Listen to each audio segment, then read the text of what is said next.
Chapter 198. The originally pitch-black prison cell lit up with starlight, illuminating his entire body. His long purple hair became jet black and soft, tied with a golden crown, and the rest of his hair was scattered behind his head like a crow's feather.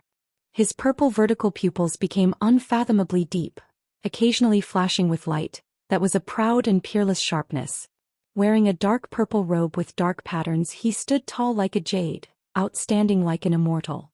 Most importantly, that long black snake tail turned into a pair of long legs. You really turned into a human? Yijioga suddenly opened her eyes wide. Although she had some guesses when Xianxia mentioned the form transformation bead. But when she saw this demon snake really turn into a human, she still felt very shocked. Don't you want this sovereign to stay by your side day and night? Xianxia's coquettish face had a touch of helplessness and pampering, looking like he was thinking for Yijioga. It's not too convenient to be in the original body, it's better to be in the human body. Who wants you to stay by my side day and night? Yijioga was crazy to want this guy to accompany her day and night. But Xianxia raised his eyebrows, turned and walked towards the prison door. Then this sovereign is leaving. Come back.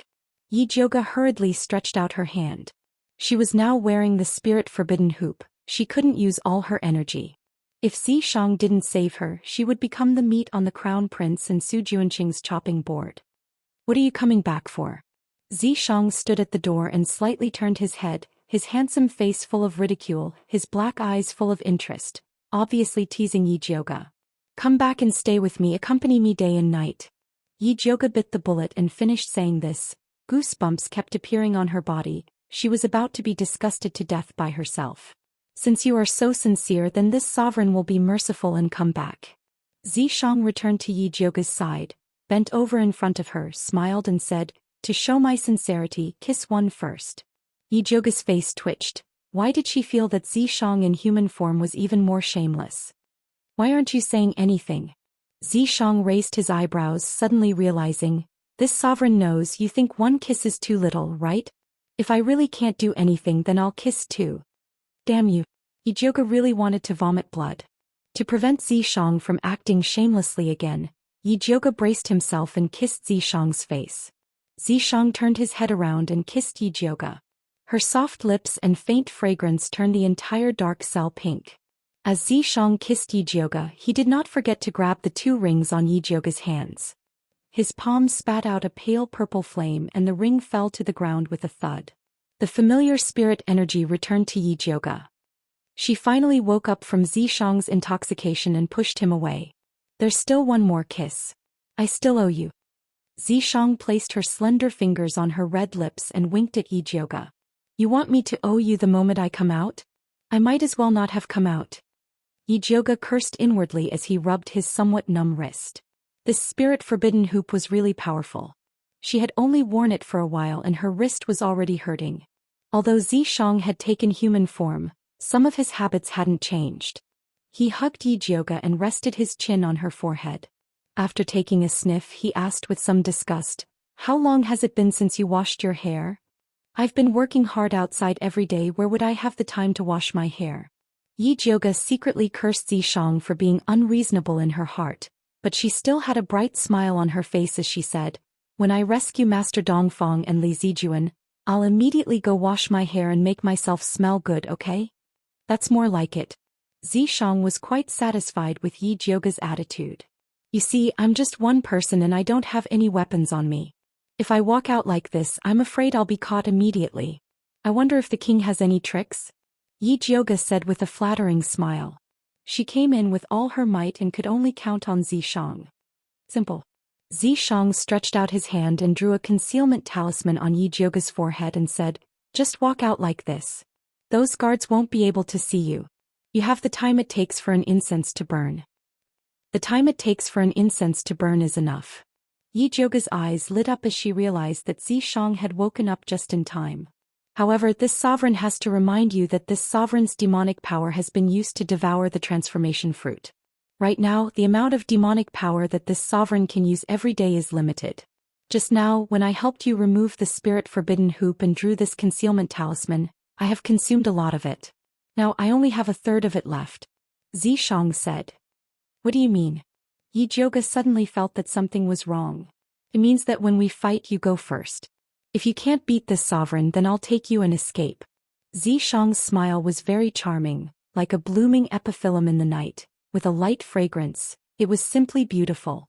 But Yi Jioge only wanted to beat him up. Or if you want to escape now that's fine. Xianxia expressed that he was a very democratic person. Let's fight first. Yi Jioge spent a lot of effort to sneak in. It was not her style to escape without even seeing the person. Fine. Xianxia did not care. Wait. Yi Jioge bent down, lifted the hem of her skirt and muttered, "Fortunately, I already knew that you are unreliable." A thin silver rope was tied around Yi Jioge's calf. It was the shrunken thunder snake illusionary whip. After she surrendered, she showed weakness everywhere, and even willingly let Zhou Xian confuse her, all in order to hide this weapon. Yi Jioge untied the thunder snake illusionary whip and wrapped it around her waist again. Then she asked Xianxia, "Can I attack while in the concealment state?" "Yes, but the moment you attack the concealment state will automatically be removed," Xianxia said. "Good." Yi Jioge slightly heaved a sigh of relief. With this opportunity to sneak attack her chances of winning were higher. "You go in front. This sovereign will protect you from behind." After Xianxia finished speaking he also concealed his figure. Yi Jioge quietly left the death prison. Along the way the prison guards turned a blind eye to her. The moment she came out of the death prison, she discovered that there were many hidden guards lying in ambush. There were traps everywhere and poison was everywhere. Needless to say they were to prevent Bai Songling and the others from breaking into the prison to rescue her. Yi Jioge did not alarm the hidden guards. Instead she tiptoed towards the medicine refinement pavilion. The guards along the way were very strict. When she arrived near the medicine refinement pavilion, there was a guard every 10 steps. If not for Xianxia's concealment talisman, it would have been extremely difficult for her to get close to this place. Yi Jioge avoided the guards and quietly entered Dongfang Yao's room. The room was filled with the strong smell of medicine. Dongfang Yao was lying on the bed.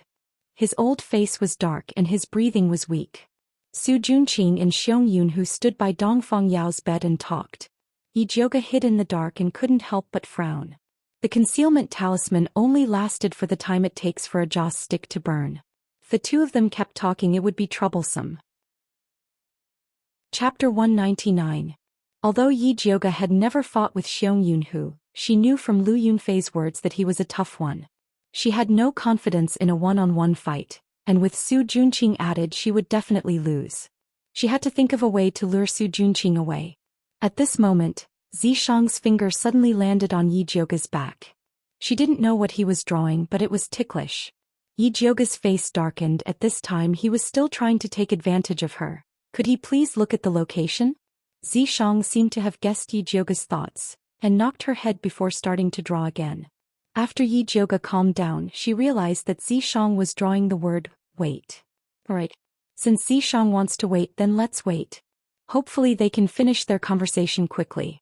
Zhou Xian didn't know that Yi Jioge was secretly peeping. He was reporting the news of Yi Jioge to Xiangyun. Yi Jioge has already put on the spirit forbidden hoop and is locked in the death prison.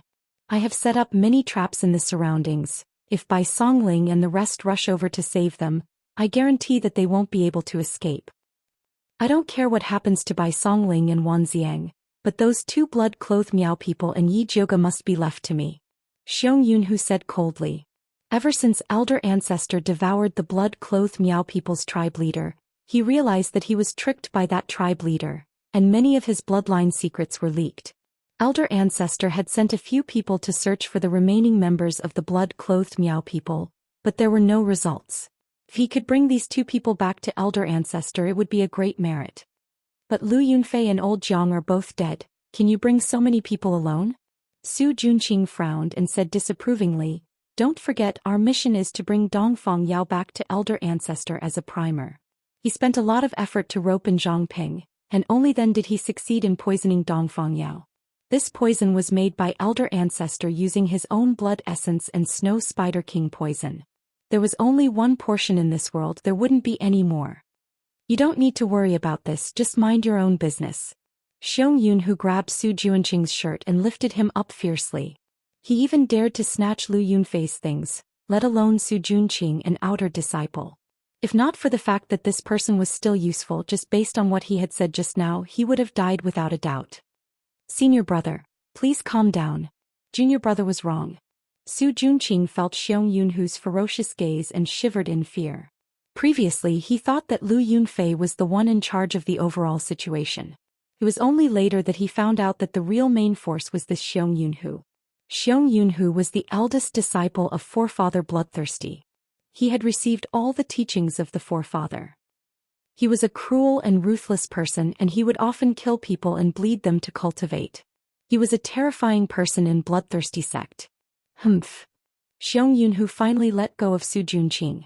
Su Junqing didn't even dare to tidy up his clothes. He immediately smiled apologetically and said, Senior brother, Junior brother was also worried that something would go wrong. That's why he said the wrong thing. I hope Senior brother can be magnanimous and not lower himself to Junior brother's level. Alright, less nonsense. I'll give you an hour to find Lu Yunfei's body. Otherwise don't blame me for falling out. Xiong Yunhu grinned. His snow-white teeth were even scarier than a shark's.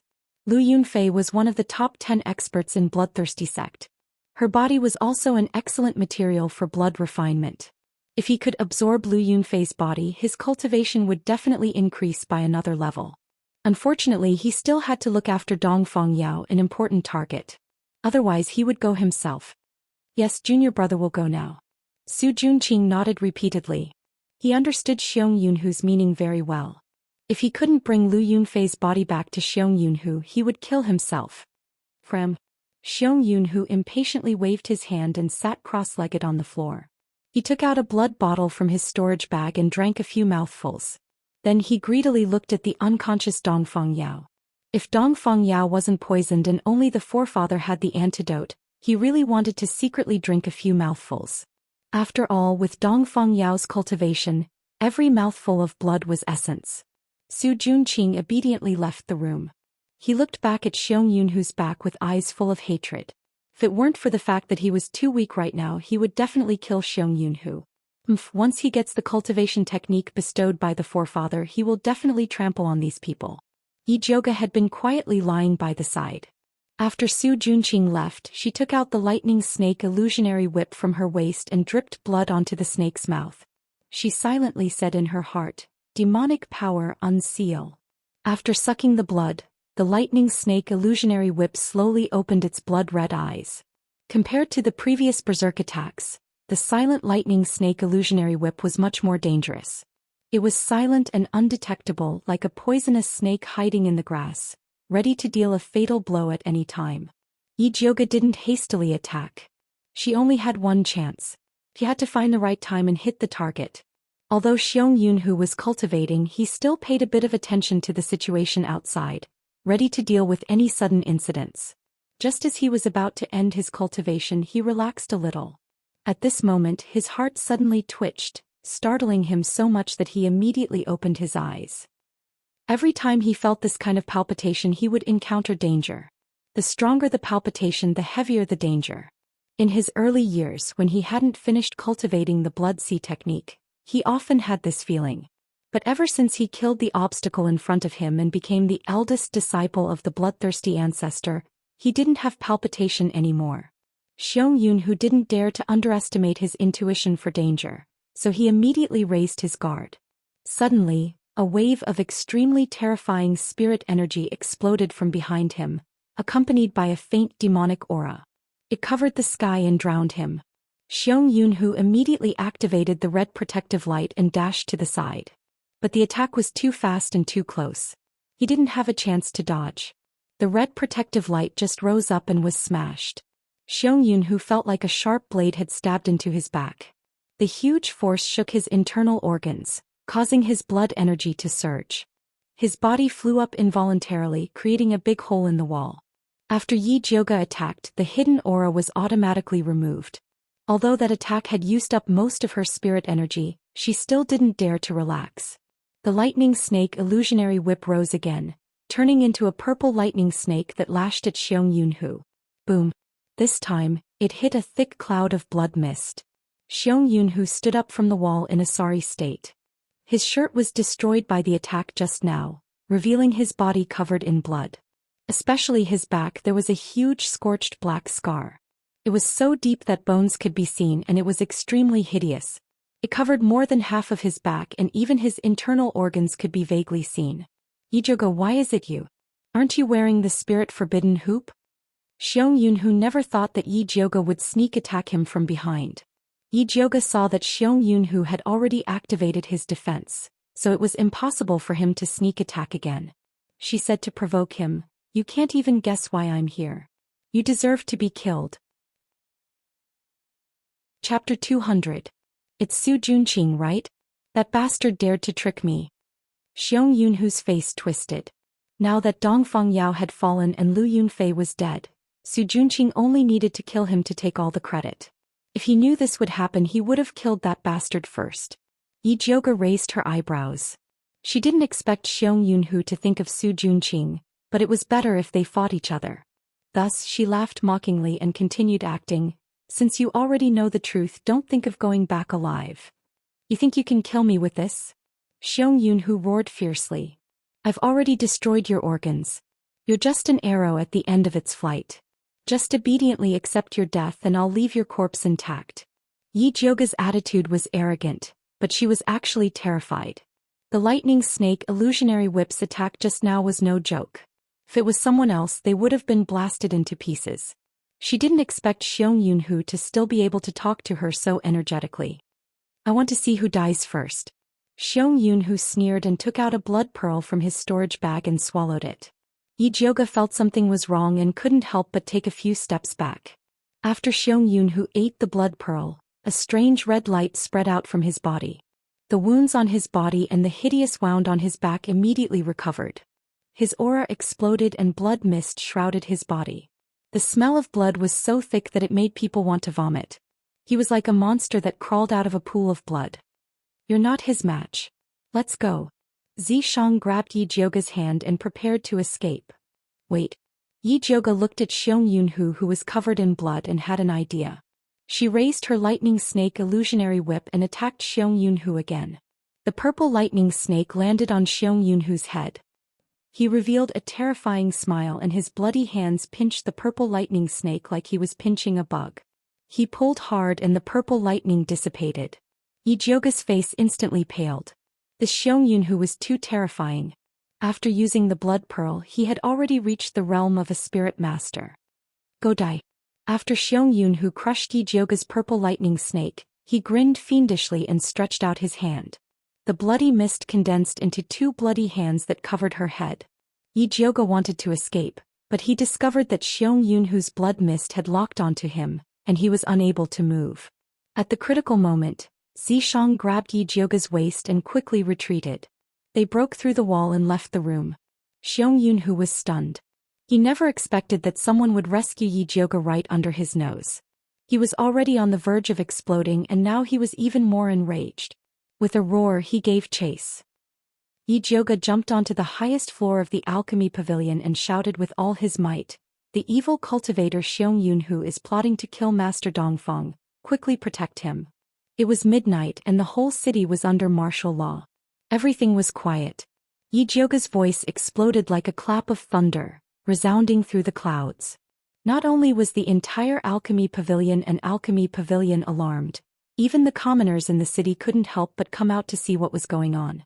After Xianxia was awakened by Yijoga's voice, she immediately put on her clothes and rushed to Yiyuxuan's side.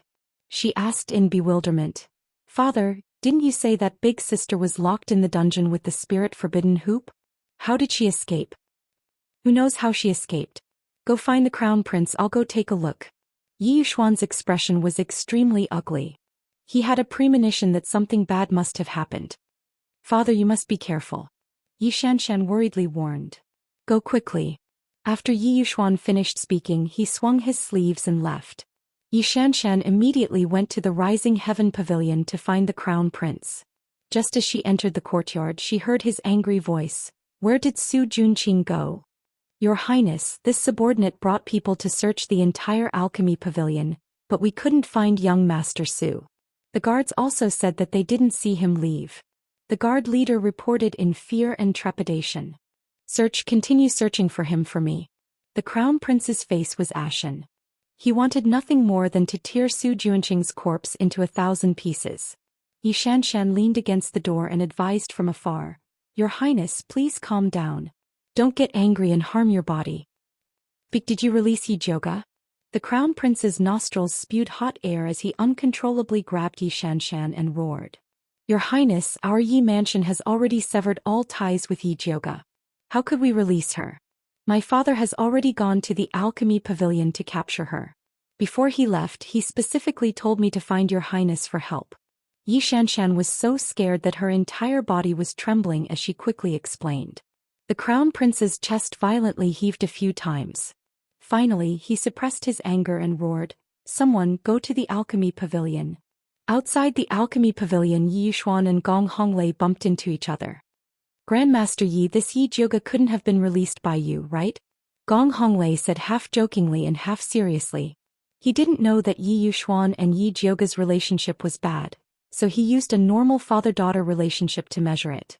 He felt that Yi Xuan couldn't just watch his own daughter go to jail. "If I released her, then I'll be struck by lightning and die a horrible death," Yijioga replied in a bad mood. Gong Honglei was shocked. He didn't expect Yi Xuan to swear such a deadly oath. He immediately felt a bit awkward and quickly changed the topic. "Forget it, we'll know who released her once we catch her." That's right. Yi Xuan also wanted to know who else in the alchemy pavilion would dare to help Yijioga. The two of them walked side by side towards the alchemy pavilion. Just as they arrived at the door, they heard the panicked shouts of the guards inside. "Heavens, what is that? Idiot, can't you tell? Of course it's an evil cultivator." But why would this evil cultivator jump out of Grandmaster Dongfang's room and fight with Yijioga? Gong Honglei frowned, kicked the door open and rushed in. In the open space in front of the alchemy pavilion, he saw a tall blood man with evil aura chasing after Yijioga. Yijioga's body seemed to be pulled by someone, swaying left and right in a mess, but he was always able to escape the blood man's pursuit. "What are you looking at? Are your dog eyes blind? Can't you tell who the evil cultivator is?" Yijioga dodged while pointing at the guards and scolding, "Grandmaster Dongfang really raised you for nothing. It's not enough that you let a wolf into the house, you see the real culprit and you don't dare to catch him. When Grandmaster wakes up one day, he'll definitely twist all your heads off and kick them around like balls." The guards were all dumbfounded. Yijioga was the target that the Crown Prince and Zhang Ping had personally ordered to capture. If they helped her, wouldn't that be a rebellion?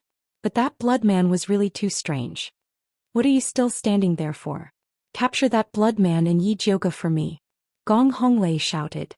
Only then did the guards come back to their senses. They raised their weapons and rushed forward.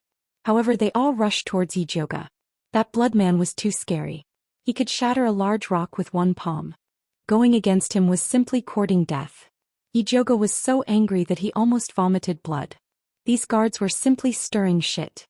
No, the real shit stir was Gong Honglei.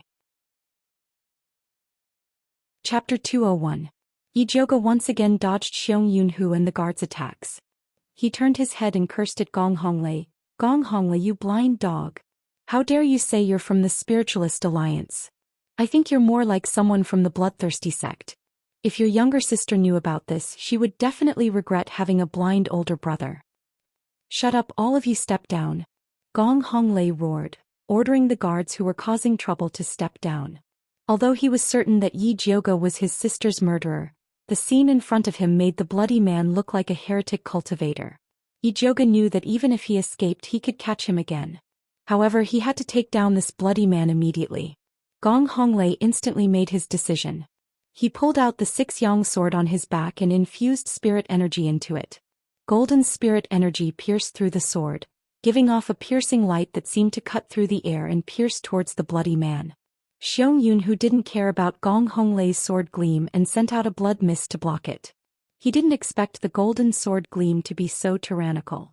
Not only did it pierce through the blood mist, it pierced through his palm and stabbed into his chest. Oeo. Xiong Yunhu let out a crazy roar after being heavily injured. The blood mist on his body condensed into a head-sized ball that exploded on Gong Honglei's body and sent him flying. Yijioga hit on the side like a wild beast. While Xiong Yunhu was dealing with Gong Honglei, a lightning snake illusionary whip whipped towards the sword wound on his chest. She had already sealed the demon artifact, so the lightning snake illusionary whip was only an ordinary totem. Although it wasn't as strong as the demon artifact, the lightning energy it contained had a certain restraining effect on Xiong Yunhu. The purple lightning snake landed on Xiong Yunhu's chest, widening the wound.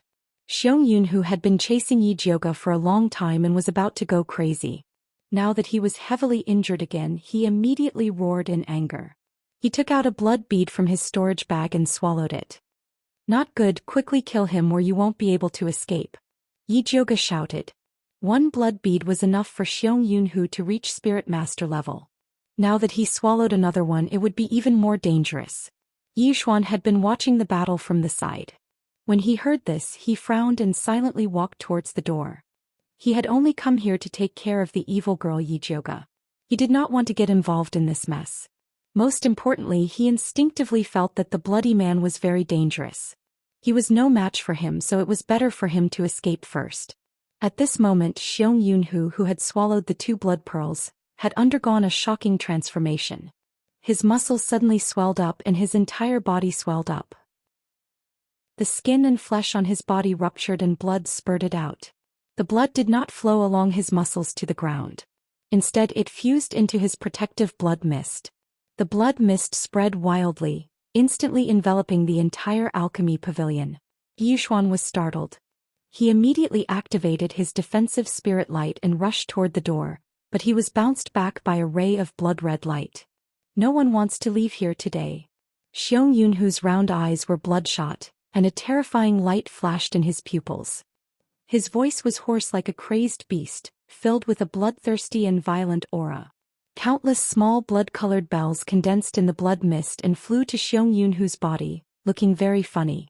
Zishang hugged Yi Jioge and whispered in her ear, "Be careful, this blood mist is strange." Of course. Yi Jioge nervously stared at the blood-colored bells on Xiong Yunhu's body. Before she even finished speaking, the blood-colored bells began to shake crazily. Waves of demonic sounds pierced her ears. It was as if countless ants had drilled into her flesh and blood and were gnawing at her. Yi Jioge trembled in discomfort. In the next moment, a cold aura drilled into her body from Zishang's palm, and like a river bursting through a dam, it sent the ants flying. The rest were devoured by the white bone fire in her dantian. Yi Xuan and Gong Honglei were not as lucky as Yi Jioge.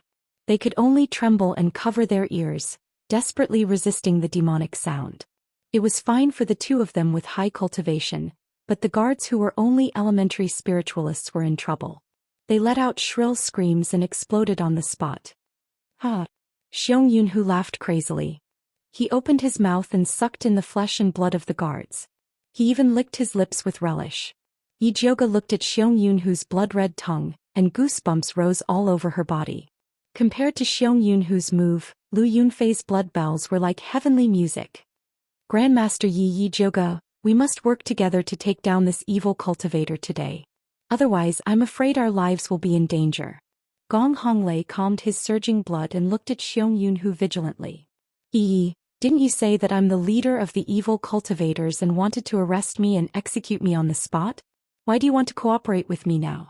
Aren't you afraid that if word gets out, people will say that you're an accomplice of the evil cultivators?"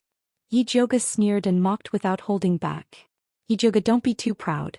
Even if this Xiong Yunhu is really an evil cultivator, it's hard to say that you're not his accomplice.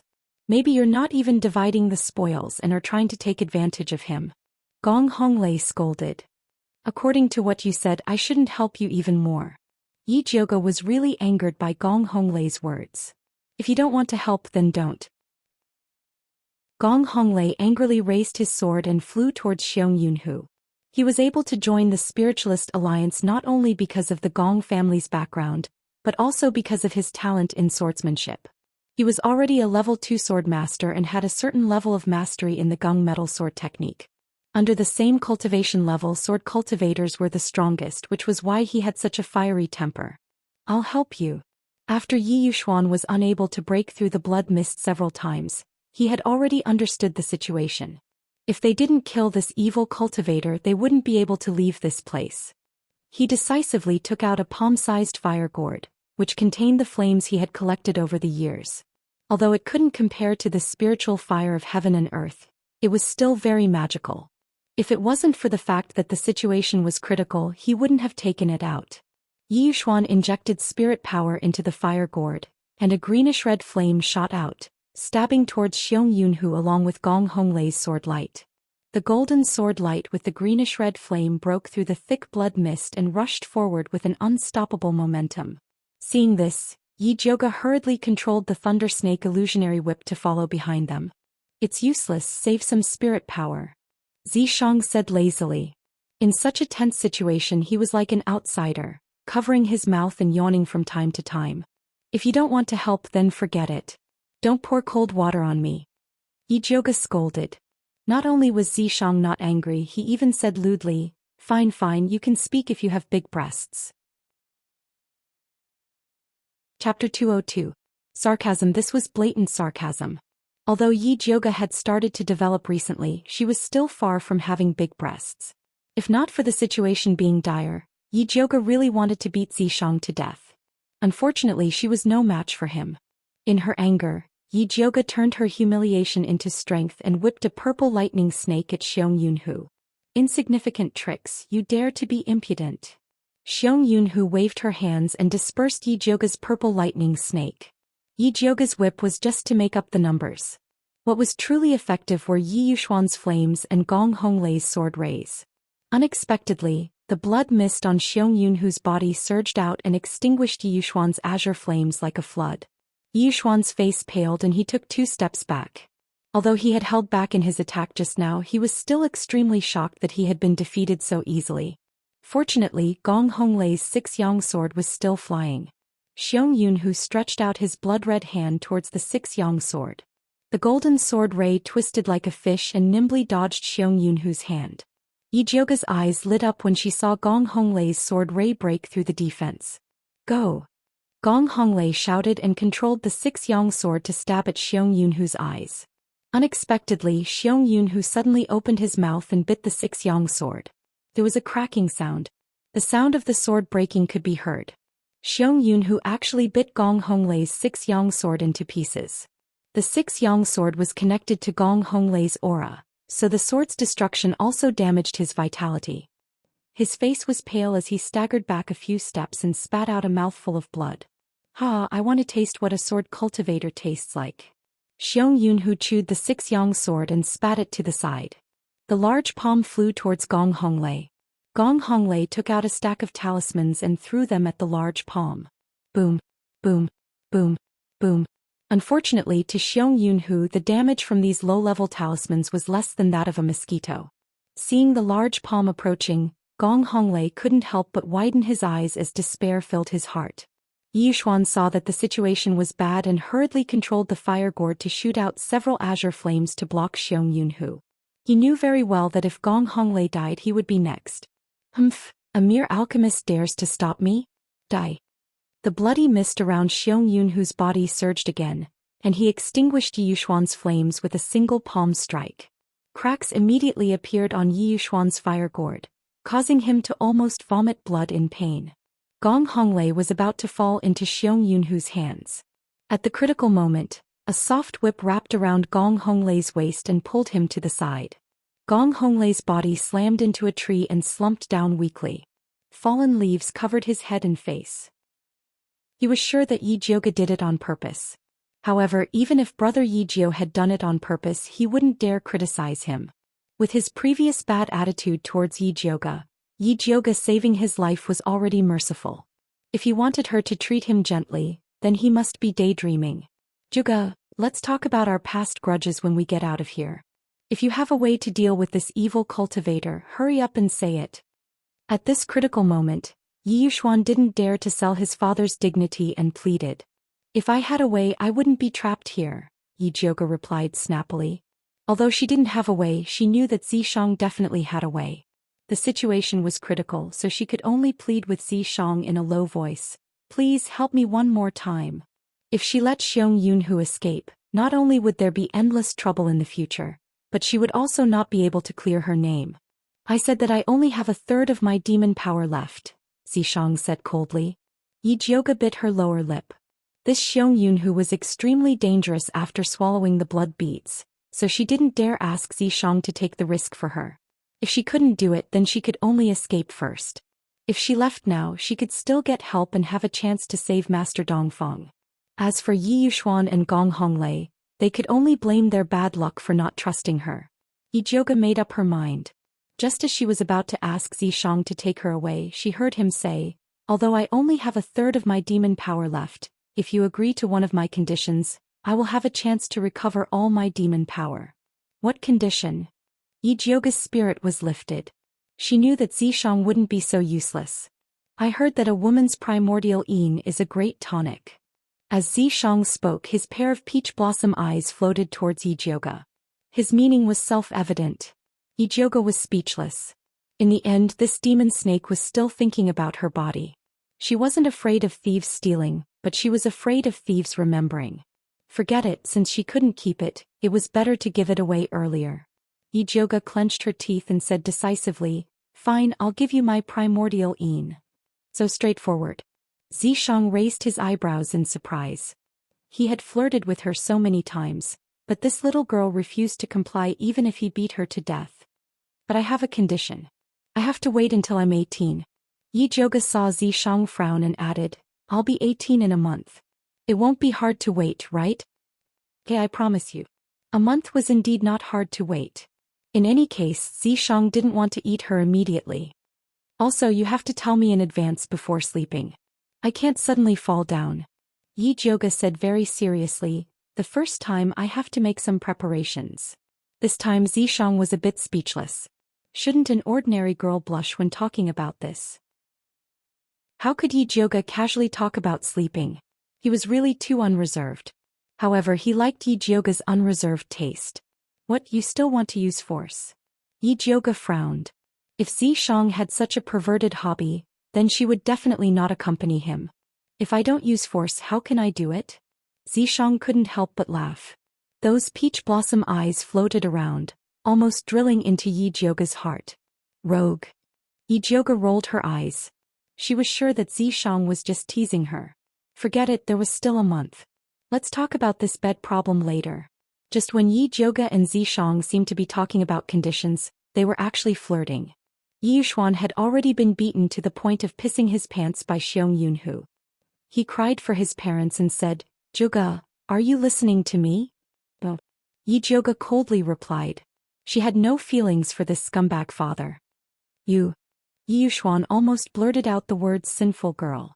Fortunately, he still knew that he was asking for help. He swallowed the words in his throat and then said pitifully, "Joga, no matter what, I'm still your father. Do you really want to watch me die?"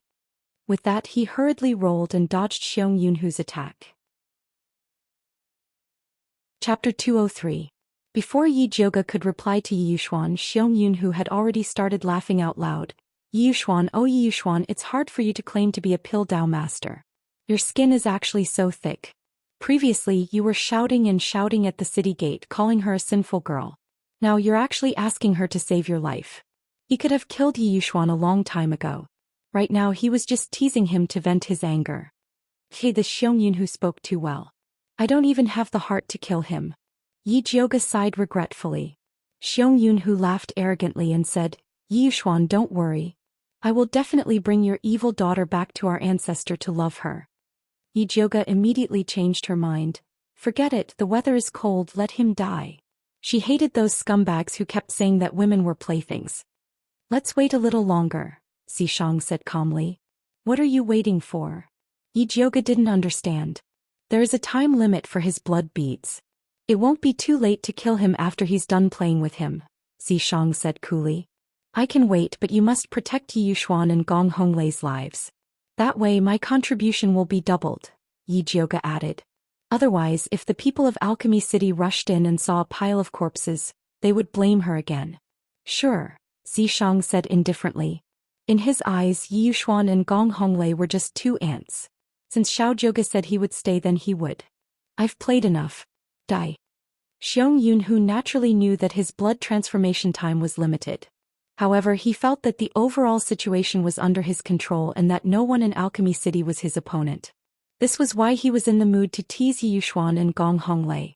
Seeing that it was almost time and the two of them were already half dead, It was time to call it a day. With this thought in mind, Xiong Yunhu shot out two extremely viscous blood swords that flew towards Yi Xuan and Gong Honglei. These two blood swords were even more powerful than Lu Yunfei. As long as one was scratched by it, they would immediately turn into two streams of blood and be sucked into the Xiong Yunhu's stomach. Yi Xuan collapsed to the ground, gasping for breath. He no longer had the strength to dodge the blood sword.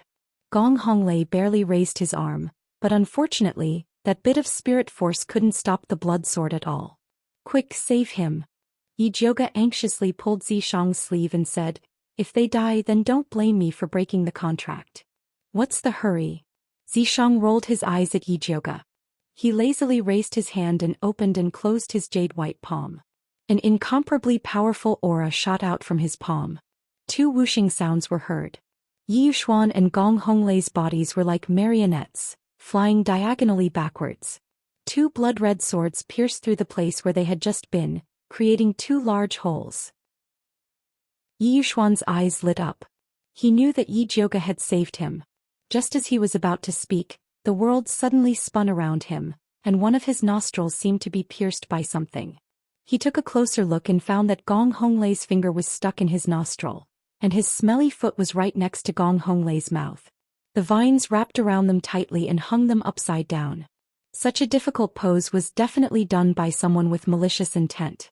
Vulgar. Yi Jioga looked at Yi Xuan and Gong Honglei, who were sticking their noses in and smelling their stinky feet. He didn't want to admit that he felt a little refreshed. Who's there? Xiong Yunhu didn't expect that there would be someone hiding under the blood mist, and that he hadn't discovered them.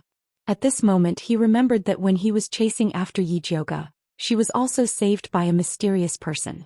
Xiong Yunhu, you've done all sorts of evil. You colluded with Su Junqing to frame me and you even caused the deaths of so many people. Surrender.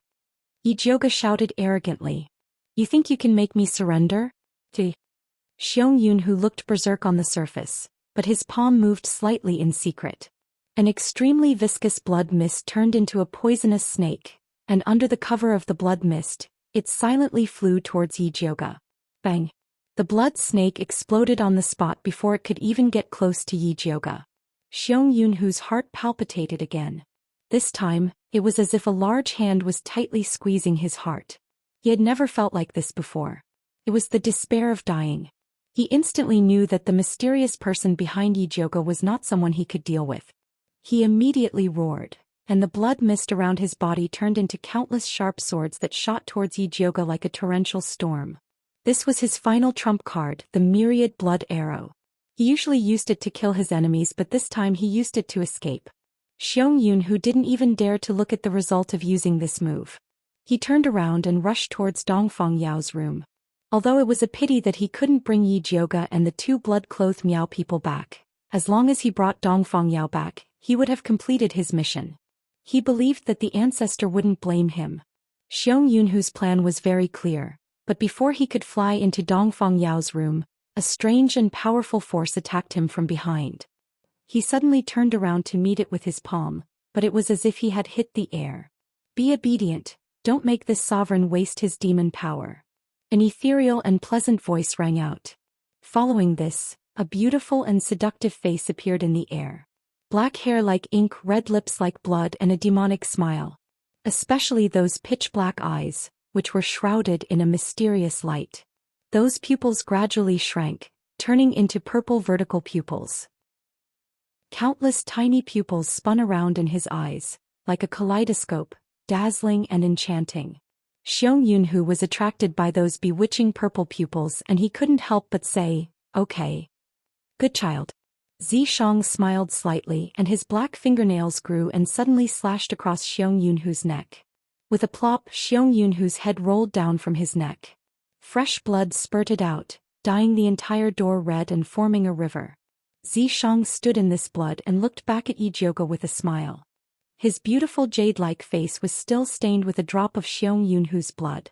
He looked so beautiful, so moving, bloodthirsty and seductive, it was simply shocking. His beauty carried a heavy killing intent and the domineering aura of a powerhouse that said, submit to me and prosper, or oppose me and perish. He attacked Yi Jioga from all directions, leaving her nowhere to run. Yi Jioga's little heart was about to shrink. Why did she feel that after Zhishang transformed into his human form, he was even more demonic and terrifying than before when he was in his half-snake form? Fortunately, I didn't fail you. Zhishang returned to Yi Jiuge's side. He placed his right hand on his chest and slightly bowed as if he was reporting to his own leader. Yi Jiuge came back to her senses, and only then did she realize that Zhishang killed the terrifying Xiong Yunhu in one move. She instantly felt like she was tricked and couldn't help but shout, "Didn't you say that you only have 1/3 of your demon power left?" Yes, after killing that Xiong Yunhu, this sovereign didn't have any demon power left. Zhishang blinked innocently and then raised his hand to support his forehead. His body swayed and fell on Yi Jiuge's body and said weakly, I can't take it anymore, this sovereign is so dizzy, quickly support me." Chapter 204. Keep pretending. Yi Jiuge pushed him twice but he couldn't push Zhishang away. He could only resign himself to his fate and let him stay. "Don't you want to see your spoils?" He didn't forget to give Yi Jiuge some benefits. "Oh right." Yi Jiuge's eyes brightened as he took Xiong Yunhu's storage pouch. As the head disciple of the Bloodthirst School, this guy must have a lot of good stuff. Yi Jiuge had to take a good look later. Yi Jiuge put away Xiong Yunhu's pouch and entered the room to check on Grandmaster Dongfeng. Xiong Yunhu's blood mist was broken with his death. The Crown Prince Xianxia and Gong Honglei's men, as well as the fourth-ranked alchemists from Alchemy City, Elder Qin and Elder Shao, all rushed in. The originally beautiful alchemy pavilion had turned into hell. The ground was littered with broken limbs and the stench of blood was nauseating. Grandmaster Yi and young Master Gong are over there. Elder Chen's sharp eyes immediately saw the half-dead Yi Yuxuan and Gong Honglei hanging from a tree. "Grandmaster Yi, young Master Gong, are you two all right?" Everyone rushed to save them. "Brother Honglei, where did Yi Jiuge go?" The Crown Prince squeezed in front of Gong Honglei and asked while reaching out to help him. Gong Honglei avoided the Crown Prince's hand and stood up with his trusted sword boy's shoulder. He coldly said, "Young Miss Yi is protecting Grandmaster Dongfeng. If it wasn't for her, Grandmaster Yi, Grandmaster Dongfeng, and I would have been dead by now." "What did you say? Yi Jiuge was protecting Grandmaster Dongfeng and she even saved you? Are you joking?" The Crown Prince raised his voice, wondering if Gong Honglei's head was broken. "I'm not joking, Yi Jiuge is not the leader of the heretics. She has always been protecting us, Grandmaster Dongfeng and all of Alchemy City. On the other hand, Dongfeng Jiaming, you are the one who is distorting the truth and putting the blame on Yi Jiuge. You misled me to deal with her and almost killed a good person." Gong Honglei roared at the Crown Prince. "Gong Honglei, who are you talking to?" The Crown Prince's face turned red from anger. Other than his father, no one dared to call him by his name. "Of course I know who I'm talking to. You're the B*TCH who let Xiong Yunhu in and caused Master Dongfeng to be poisoned. What the F***ck are your intentions?" Gong Honglei was still scared when he recalled the scene just now. He was so close to dying on the spot. He was about to lose his life, so why would he care about who the Crown Prince was? Of course he would scold him as he pleased. The Crown Prince was so enraged by Gong Honglei that his face and neck turned red. He loosened and clenched his fists on the verge of exploding. "Alright, everyone stop talking. Xiong Yunhu is extremely well hidden, and His Highness the Crown Prince didn't let him in on purpose. Let's hurry up and go in to see Master Dongfeng." Yi Yuxuan struggled to stand up. "Father, is it really Yi no big sister who killed that evil cultivator and saved you?" Yi Xianxia and the Crown Prince stood at the entrance of the alchemy pavilion. That blood-red light was extremely terrifying. No matter how hard they tried, they couldn't blast it away. One could only imagine how terrifying the evil cultivator who laid down this layer of bloody light was. She did not believe that Yi Jiuge could kill such an evil cultivator. If Yi Jiuge really had that kind of ability, he wouldn't have been forced to surrender. Although she didn't personally kill him, the expert who did it must have a great relationship with her. When you go in later, you must be very respectful. Don't anger the expert. Yi Yuxuan warned Yi Xianxian sternly. He was hanging upside down on the tree just now, so he couldn't see very clearly. He only saw a purple shadow flash where Yi Jiuge was, and 5 breaths later, Xiong Yunhu's head fell to the ground. The whole process happened in the blink of an eye, so fast that it was unimaginable. It was like a dream. He didn't see the expert's appearance clearly. He only saw Yi Jioga casually put away Xiong Yunhu's storage bag. Only then did he believe that the expert and Yi Jioga had an affair, or else he wouldn't have allowed her to plunder his spoils of war. Yes, I understand. Yi Xianxian replied obediently. An expert that even her father admired was definitely not a simple person. If she tried to rope him in, he would definitely be of great use. Master Yi, is that expert really that powerful? The crown prince had been rejected by Gong Honglei, so he could only come to Yi Yuxuan to inquire about the news. Young Master Gong and I were beaten by Xiong Yunhu without any ability to fight back. That expert made Xiong Yunhu's head fall to the ground in one move. Do you think he's powerful? Yi Yuxuan said with emotion. If he had known that Yi Jioga knew such an expert, he definitely wouldn't have kicked Yi Jioga out of the house. However, since Yi Jioga was willing to save him, it meant that she still cared about their father-daughter relationship. No matter what, he was still her father. As long as he coaxed her a bit, she should let bygones be bygones. Yi Yuxuan was busy calculating, so he didn't notice the crown prince's panicked expression and guilty eyes. Su Junqing used the excuse that Xiong Yunhu was a level 2 alchemist and was very good at curing strange poisons, so he asked the crown prince to recommend him to take care of Master Dongfeng. At that time, Old Qin and Old Shao strongly objected, feeling that they shouldn't let outsiders take care of Master Dongfeng. It was because of his solemn pledge that Old Qin and Old Shao allowed Xiong Yunhu to enter the alchemy pavilion. Now that Xiong Yunhu's identity as an evil cultivator was exposed, he and Su Junqing would be in danger. In that case, Su Junqing didn't disappear at all, but ran away when he found out that the matter was exposed. That damned piece of trash had really caused him so much trouble. Gong Honglei was already suspicious of the crown prince, so he had been secretly observing his expression. Seeing that his expression changed again and again, without any joy of killing the evil cultivator and finding the real culprit, he knew that the crown prince was guilty. Maybe his sister's death was also related to him. Because when he came to the alchemy city, he personally asked Dongfeng Jiaming to take care of his sister, and his sister also replied that the crown prince was very close to her. Thinking of this, Gong Honglei wanted to kill Dongfeng Jiaming. However, after the evil stand just now, he had exhausted his spiritual power, and the 6-yang sword was also destroyed. If he acted rashly, he was afraid that he would beat the grass and alert the enemy. He could only suppress the anger in his heart and coldly said to the crown prince, "Put other things aside, the most important thing now is the safety of Master Dongfeng." Young Master Gong is right, let's quickly go in and see Master Dongfeng. Old Qin and Old Shao quickly nodded. Although they were level 4 alchemists, they usually only cultivated and never cared about worldly things. So after Master Dongfeng and Li Zijuan fell, they left everything to the crown prince and Zhang Ping to deal with. They didn't expect that the crown prince and Zhang Ping would make a mess of things, so they had to personally take care of it. Chapter 205. The crown prince, Yi Yuxuan, Yi Xianxian, Gong Honglei, Elder Qin, Elder Shao, and the others squeezed into the room. After passing through the outer hall and entering the inner room, they saw Yi Jioga sitting in front of Master Dongfeng's bed. She was calmly taking his pulse with a solemn expression on her beautiful face. Behind her stood a breathtakingly beautiful man dressed in a light purple robe. When he saw the crowd enter, he put a white finger to his rosy lips and made a shushing gesture. It was a simple action, but it was incomparably enchanting and magical. It was so beautiful that it was suffocating. Everyone couldn't help but hold their breaths and stare at him in a daze.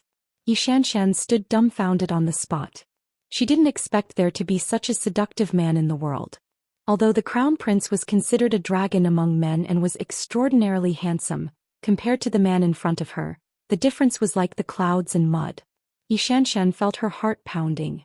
It was about to fly out of her mouth and fall into the man's hands. Yi Xianxian wasn't the only one who thought this. Even the crown prince and Gong Honglei were head over heels for Zishang. He thought to himself, no wonder there are gay men in this world. Such a beautiful man, he would even be willing to kneel at his feet. After Yi Jioga finished taking Master Dongfeng's pulse, she looked up and saw a large group of people staring at Zishang. She couldn't help but fake a few coughs and give Zishang a warning look. "You know you're a monster, so don't release your hormones. It will cause trouble for me." Zishang smiled at Yi Jioga as if to say, "I know, my charm will only bloom for you." The two of them exchanged flirtatious glances with each other. Only then did everyone wake up from Zishang's enchantment. Xianxia tidied up her hair and shyly bowed to Zishang. She used her most pleasant voice to ask, "May I ask for your name, master?" Zishang didn't reply. Instead, he lowered his head and asked Yijioga, "What do you think I should call you?" "Whatever you like." "Why are you asking me?" Yijioga felt very unhappy after receiving Xianxia's hatred. "I'm your guard, so I naturally have to listen to you. Please give me a name, Mississippi." Zishang's voice was very gentle. "Bestow your head to hell." Yijioga didn't think that he had the face to give Zishang a name, so he said perfunctorily, "If it's convenient for you to call me by your original name, then just call me by your original name." Yijioga had considered that Zishang had always been secretive and could not be seen, so he gave him a way out. "Alright, I'll take your surname then. I'll be called Yizi." Zishang smiled. The name of the Yaoma could not be easily revealed to others. In this world, besides Yijioga, no one was worthy of calling him by his name. Yizi isn't bad either. Yijioga nodded perfunctorily, then said to Xianxia, who was completely stunned, "Did you hear that? His name is Yizi." Xianxia didn't expect this handsome man to be so loyal to Yijioga. He even wanted her to give him a name. Her heart felt like it was being stabbed by a knife. "So the master's name is Yizi." Yiyuxuan immediately let out a hearty laugh and said, "Thank you for taking care of my little girl Jioga. Since you chose to have the same surname as us, we'll be family from now on." "Who's family with you?" "Grandmaster Yi, don't forget that we're no longer related." Yijioga said with a straight face. "Jioga, what happened before was father's fault. Father already knows that he was wrong. Please forgive father this once." Yiyuxuan pulled down his old face and begged. "Grandmaster Yi, how could I dare to be angry at you? Even if I'm not angry, you want my life. If I'm really angry, I'll be poisoned to death by you in the middle of the night." Yijioga sneered. "It's all my fault. You can scold me however you want as long as you're still willing to recognize me as your father." Yiyuxuan was in a sorry state. He was covered in mud and had a head injury. He used such a humble and pitiful tone to beg Yijioga. Everyone who saw it felt that Yijioga was too heartless. Yijioga was also very helpless against Yiyuxuan's thick skin. In the past, Yiyuxuan would fling his sleeves and walk away if he used words to pressure him. Now he was completely shameless. He wanted to beat him up, but he couldn't find an excuse to do so. He was really sullen. "Jioga." Yiyuxuan wanted to continue, but he saw Zishang raise his hand. His body involuntarily flew in front of Zishang. Zishang grasped the air and lifted Yiyuxuan up. Yiyuxuan's face turned purple as he struggled with all his might. He grabbed at his neck with both hands, trying to break free from the force that was strangling his neck, but it was useless. "Easy, just teach him a lesson. Don't make it seem like you're resigned to your fate." Yijioga's tone was indifferent, fully showing her heartlessness towards Yiyuxuan. "Yes." Zishang replied gently. He raised his hand and threw Yiyuxuan out. Yiyuxuan flew out like a kite with a broken string. He hung on a tree and fainted. "Father!" Xianxia screamed and pointed at Yijioga angrily. "Big sister, even if father is in the wrong, he is still our father. Have you forgotten the kindness of giving birth to us? How dare you do such a vicious thing to father?" "You?" Xianxia's words were stuck in her throat. No matter what she said, she couldn't say it. She looked at Zishang with wide eyes in horror. She couldn't believe that he would treat her like this. "Noisy." Zishang calmly retracted his hand, then looked around and asked softly, "Who else?" The people who were swept by his gaze felt like frogs being stared at by a poisonous snake. They couldn't help but shiver and couldn't say a word. They all shook their heads desperately. What a joke.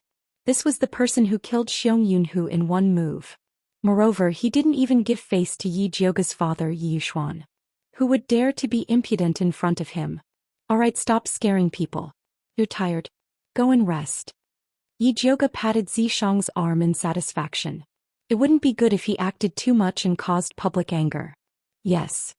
Zishang gave him face and replied. He restrained his aura and took a step back. He was clearly still standing there, but inexplicably he didn't seem to exist. An expert. He was definitely an expert. This strange move made Elder Qin, Elder Shao, and the others even more shocked. They couldn't figure out Zishang's background and were even more afraid of Yijioga.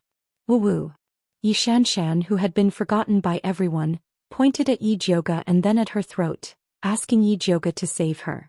If you take Grandmaster Yi away now, I will consider giving you a chance to speak. Yi Jioge's tone was very calm, but everyone could hear the threat in it. Xianxia gritted her teeth and looked at Zhi Shang bitterly. In the end, she turned around and took Yi Yuxuan away from the tree. Alright everyone.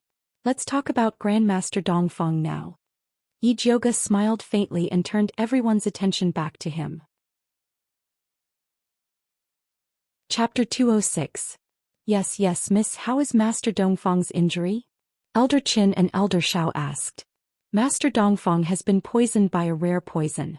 It was created by the ancestor of the bloodthirsty sect using his own blood and the Frost Spider King's poison. I don't have a way to cure it right now.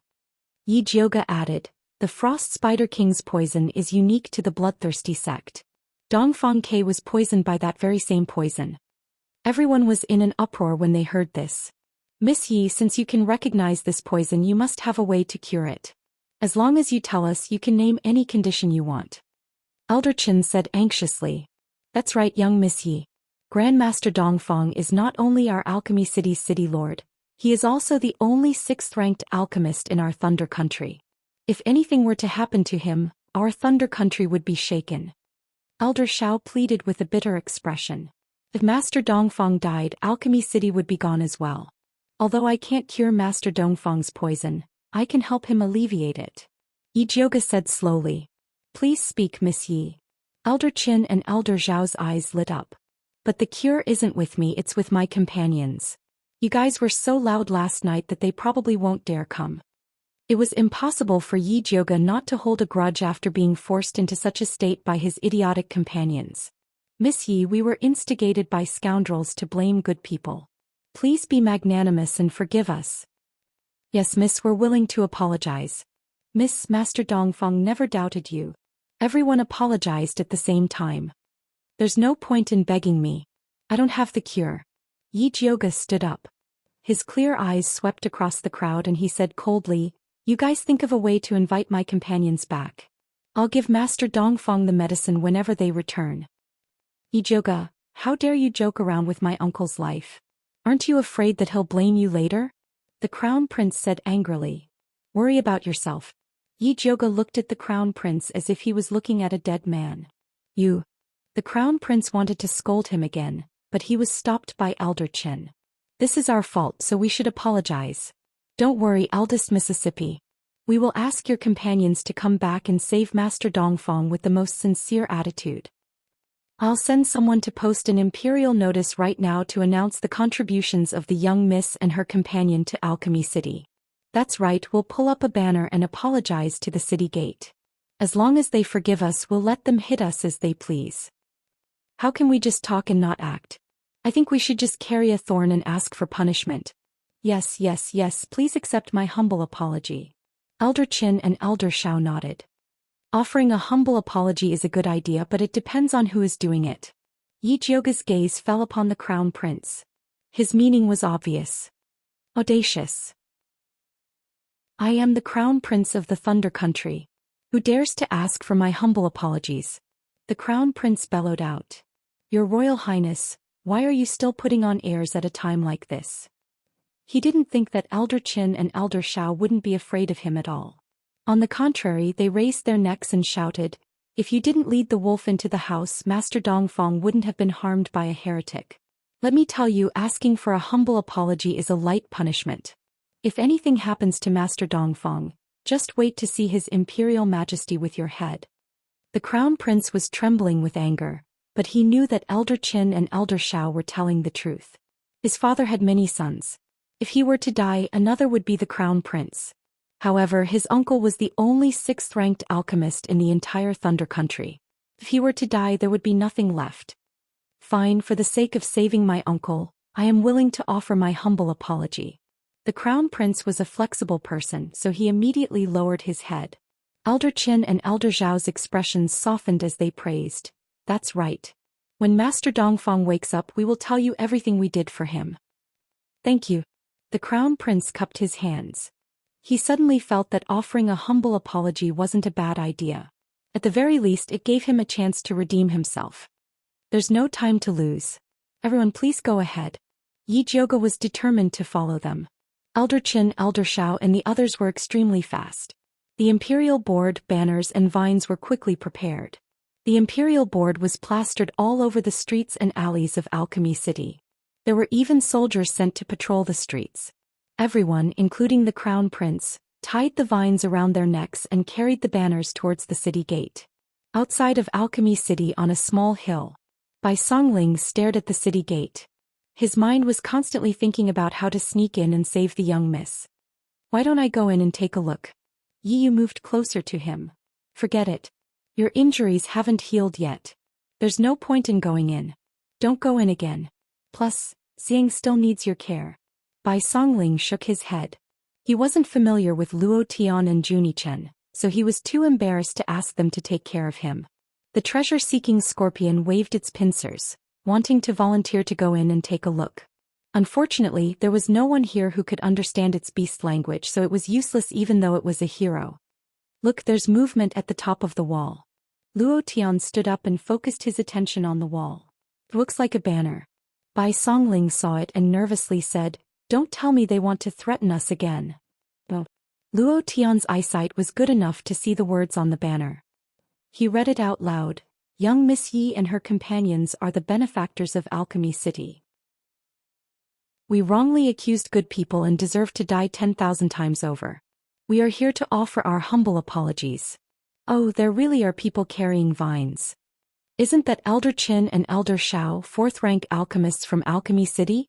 Damn, Dongfang Jiaming is here as well. This can't be a trap, right? Bai Songling's group was in a heated discussion. They didn't dare to believe these people until Yi Jioge's arrogant voice came from the top of the wall. They have already apologized, everyone come back. Young Miss is too amazing, how did she do it? Bai Songling's eyes widened.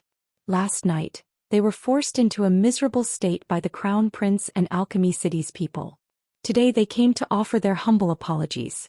This was too fantastical. If young Miss wasn't amazing, she wouldn't be our young Mississippi, Yi Yu smiled. Everyone don't let your guard down. Be careful of traps. Luo Tian cautiously said. After years of being chased, he wouldn't easily trust others under any circumstances. Luo Tian is right. How about this, Yi Yu, you stay here and take care of Xiang. The three of us will go in and take a look. Bai Songling stuffed Lu Yunfei's storage pouch into Yi Yu's hands. Just as he was about to nag, he heard Yi Jioge's voice coming from afar. Why are you all dilly-dallying? It turned out that Yi Jioge had been waiting at the top of the wall for a long time. Seeing that Bai Songling's group didn't show up, he simply jumped down to look for them. Zishang casually followed behind Yi Jioge and appeared in front of Bai Songling's group with an arm around her shoulder. Chapter 207. Missy, this is? Yi Yu squinted at Zishang's slender and powerful palm on Yi Jioge's shoulder. Such a possessive posture meant that the relationship between this devilishly handsome man and Missy was not simple. This is Yi Zi, my guard. Yi Jioge's shoulder shook off Zishang's restless claw. She glared at Zishang as a warning. Which guard dared to touch Missy's shoulder? Was he courting death? Zishang's lips curled up, he was well behaved. When did Missy get such a guard? Why haven't we seen him before? Bai Songling looked at Zishang cautiously. Such a devilishly handsome man was definitely not normal. Could he be sent by a heretical cultivator? This is a long story. Yi Jioge scratched his face. He could not possibly say that Zishang was her creditor, right? Missy, there's no hurry. We have plenty of time. Yi Yu's voice was gentle but firm. Bai Songling nodded. Luo Tian and Junichen did not speak, but they were avoiding Zishang. It was obvious that they did not trust him. Yi Jioge had a headache.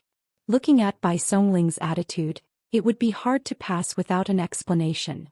However, Zishang was in the limelight this time. She had to think of a reasonable identity for him, or else it would be troublesome when she returned to Shangjing. She could not help but look at Zishang, hoping that he could give her some hints. Zishang raised his brows as he looked at her, looking like a king waiting for orders. Missy, is there something you can't say? The more Bai Songling looked, the more she felt that something was wrong. Heretical cultivators were extremely cunning, just look at Lu Yunfei.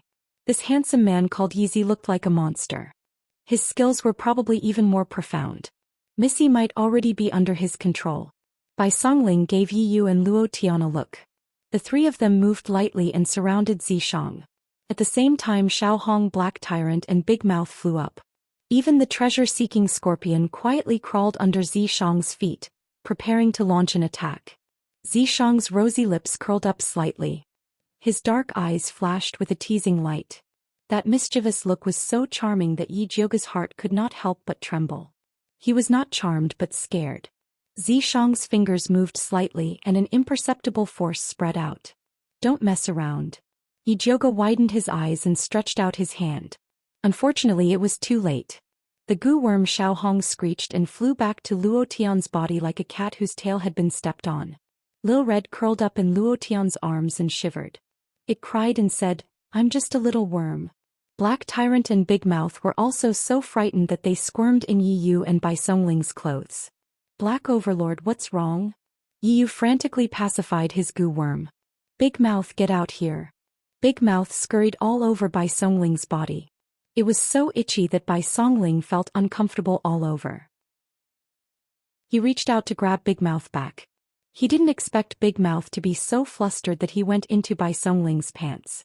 Bai Songling was so scared that he almost screamed. Yi Jioga held his forehead and looked at the chaotic scene helplessly. The more she thought about it, the angrier she became. She lifted her foot and stomped on Zishang's foot.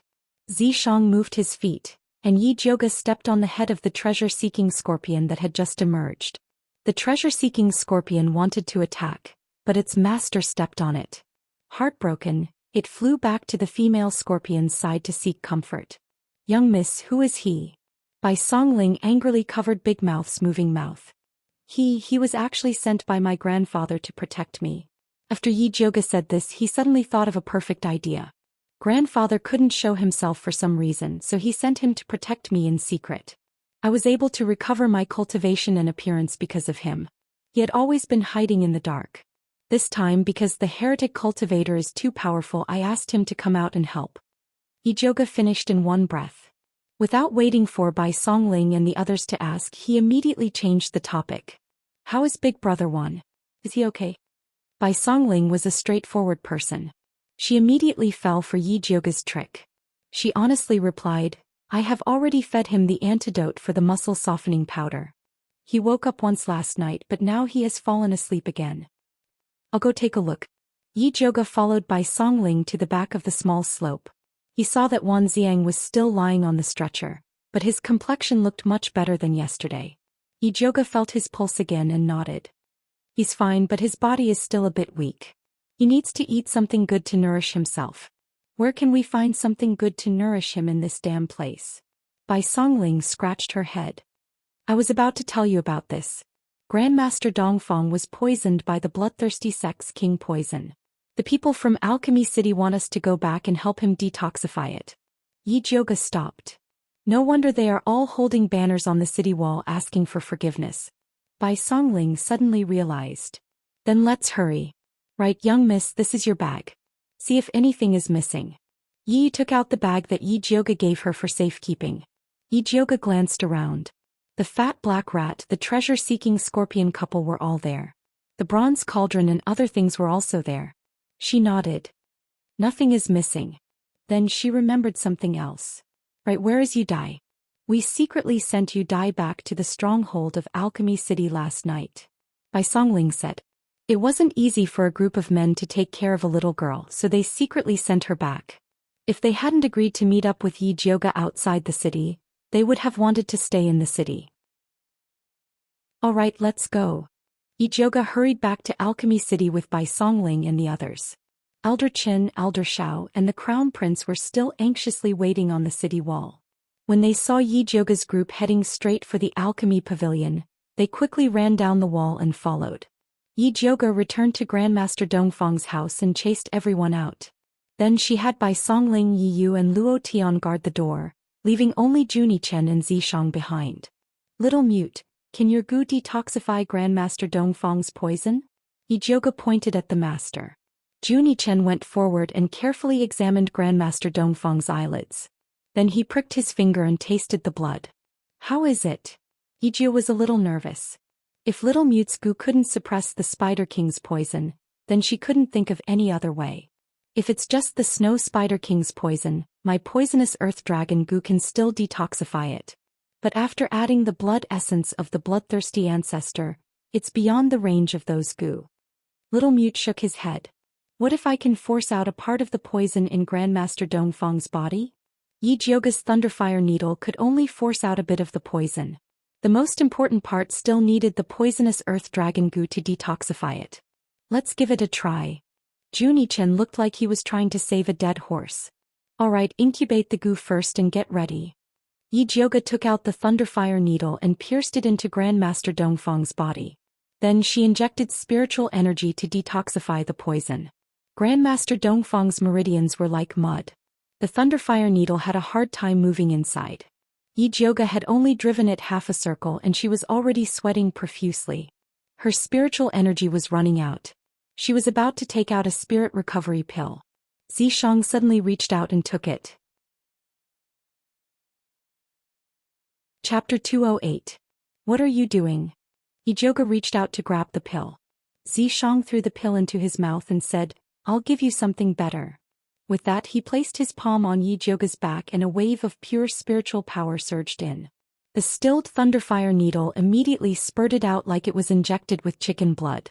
It instantly passed through several meridians in Master Dongfang's body. Why are you suddenly helping me? Yi Jiuge looked at Zhishang vigilantly. This guy was a demon that wouldn't do anything without benefits. It was too suspicious for him to help her for no reason at all. Because I'm in a good mood today, so I'll give you some benefits. Zhishang wouldn't tell Yi Jiuge that he was making his presence known. Yi Jiuge still had some doubts, but with Zhishang's help the healing effect was very obvious. She didn't refuse. Soon, the Thunderfire Needle completed one cycle in Master Dongfang's meridians and flew out of his Baihui point. Little Mute, use your goo. Yi Jiuge stopped. Junichen rolled up his sleeves and a large black dot flew out of his arm. Then it turned into a very beautiful pink caterpillar with a round head and entered Master Dongfang's body. Why is it pink? Yi Jiuge asked in surprise. This is the only mother goo in this batch. If it wasn't for the emergency he wouldn't have taken it out. He had been raising goo for so many years, but this was the first time he had raised a mother goo. It's pretty. Yi Jiuge was a bit moved. A pink caterpillar was filled with the heart of a girl. It was very suitable for her. Don't talk and watch the old man, Junichen said solemnly. The black energy on Master Dongfang's face faded bit by bit. It seemed that the pink caterpillar was starting to work. At this time, Junichen suddenly asked, the people from Alchemy City treated you so badly, why did you still save him? First, Master Dongfang has always been helping me. He's not a bad person. Second, the enemy of my enemy is my friend. Master Dongfang was hurt so badly by bloodthirsty ancestor that the two are mortal enemies. Helping him is the same as fighting against bloodthirsty ancestor. Yi Jiuge explained simply. You really believe this old man can deal with bloodthirsty ancestor? Junichen glanced at Master Dongfang in disdain. No matter how he looked at it, he was defeated so easily by the bloodthirsty sect. He is the only level 6 alchemist in the Thunder Nation. He has friends all over the world. If he can't deal with it, he will find a helper. Yi Jiuge was very confident in the old man Dongfang Yao. You have a point, Junichen said thoughtfully. While Yi Jiuge was talking to Junichen, his eyes never left Master Dongfang. She found that after the black aura on his face had subsided to his neck, it suddenly surged back at an even faster speed than before, like a flood breaking through a dam. What's going on? Yi Jiuge hurriedly sealed the black gas with a needle and asked Junichen. That insect queen can't cure his poison, Junichen said coldly. Damn it. Yi Jiuge could not help but bite his lower lip as he subconsciously looked at Zhishang. It was said that this guy was in a good mood today. Maybe he would give her an idea for free. Unexpectedly, Zhishang's eyelids were half-lidded and his breathing was steady. He had actually fallen asleep while standing. Yi Jiuge looked away gloomily. Sure enough, she could not count on this unreliable guy. She had to rely on herself. Yi Jiuge swallowed a spirit recovery pill and was about to continue using the Thunderfire Needle to detoxify Master Dongfang when she heard Junichen say coldly, this old man better be able to deal with the bloodthirsty ancestor. After saying that, his abdomen rose and fell violently. He suddenly opened his mouth and spat out a golden insect. This insect was about the size of a thumb and looked like a beetle. It had the head of an insect, but it had a human face. Upon closer inspection, it looked somewhat similar to Zhou Xian. Other than the human face, the black dots on the beetle's wings were also human faces. They were densely packed, layer upon layer, flickering in and out of existence. It was very strange and scary. Is this your natal goo? You even managed to cultivate a human face. Ijoga was shocked.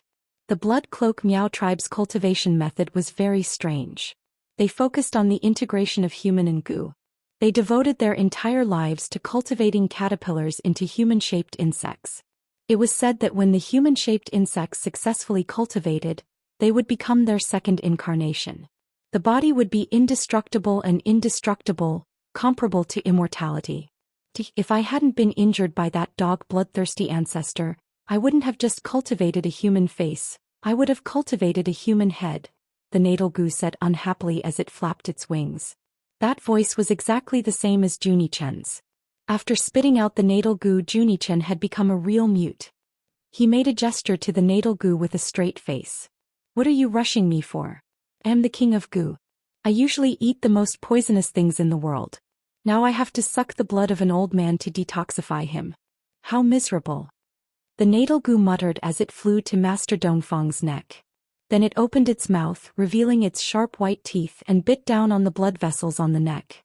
The natal goo's attack was much more powerful than the pink caterpillar. The black gas on Master Dongfang's face dissipated like a receding tide, disappearing without a trace in the blink of an eye. The pink caterpillar wobbled out of Master Dongfang's mouth. Its body had grown 3 times its original size, and it was so fat that it had turned into a pink ball. It flew up and down and finally fell to the ground with a thud. It bounced and rolled to the corner of the table. It'll be fine, right? Ijoga said as he picked up the round pink caterpillar. It has sucked too much poisonous blood, it can't live. Zhou Xian gestured to Ijoga with a straight face. Can you give it a spirit beast pill? Ijoga felt it was a pity. After all, it was a hero and a rare female insect. It was too trustworthy to die like this. You can try, but the possibility is not high. Zhou Xian waved his hand and ignored Ijoga. Then let's try. Ijoga still had a lot of spirit beast pills. He took out 2 and crushed 1 to feed it. The fat pink caterpillar was already stuffed to death, but when it saw the good stuff, it forced itself to swallow it. His round belly immediately bulged out again as if he had a hernia. Ijoga was really afraid that it would die. After feeding it 1, he put away the other 1. Then he stretched out his fingers and massaged its belly to help it absorb. The pink caterpillar showed a comfortable expression, and with its fat belly it fell asleep.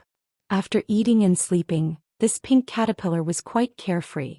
Ijoga smiled and massaged the pink caterpillar while watching Zhou Xian detoxify Master Dongfang. Chapter 209. Zhou Xian's body didn't move, but his abdomen kept vibrating, making strange noises. The life-bound goo's winged face revealed a ferocious expression, as if it was in great pain.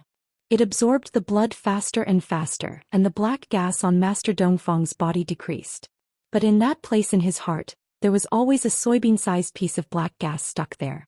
Zhou Xian's face became paler and paler, his face covered in sweat. It was obvious that using the life-bound goo was a huge burden on him. Ijoga opened her spirit eye and looked at Master Dongfang's chest, only to see the black gas stuck to the top of his heart meridian. She took out her thunderfire needle and stabbed it, releasing a small purple electric current. The ball of black chi bounced off. The life-bound goo took the opportunity to suck harder, sucking out a drop of dark red blood from Master Dongfang's neck. The drop of blood was very strange, it was in the shape of a heart. After it was sucked out, it wriggled and tried to escape but was swallowed by the life-bound goo. Hee hee, bloodthirsty old man, you didn't think I would be waiting for you here. The life-bound goo chuckled and flew back into Zhou Xian's abdomen. What's up with that drop of blood? Ijoga finally figured it out. Zhou Xian helping Master Dongfang detoxify was fake, he just wanted to suck that drop of blood.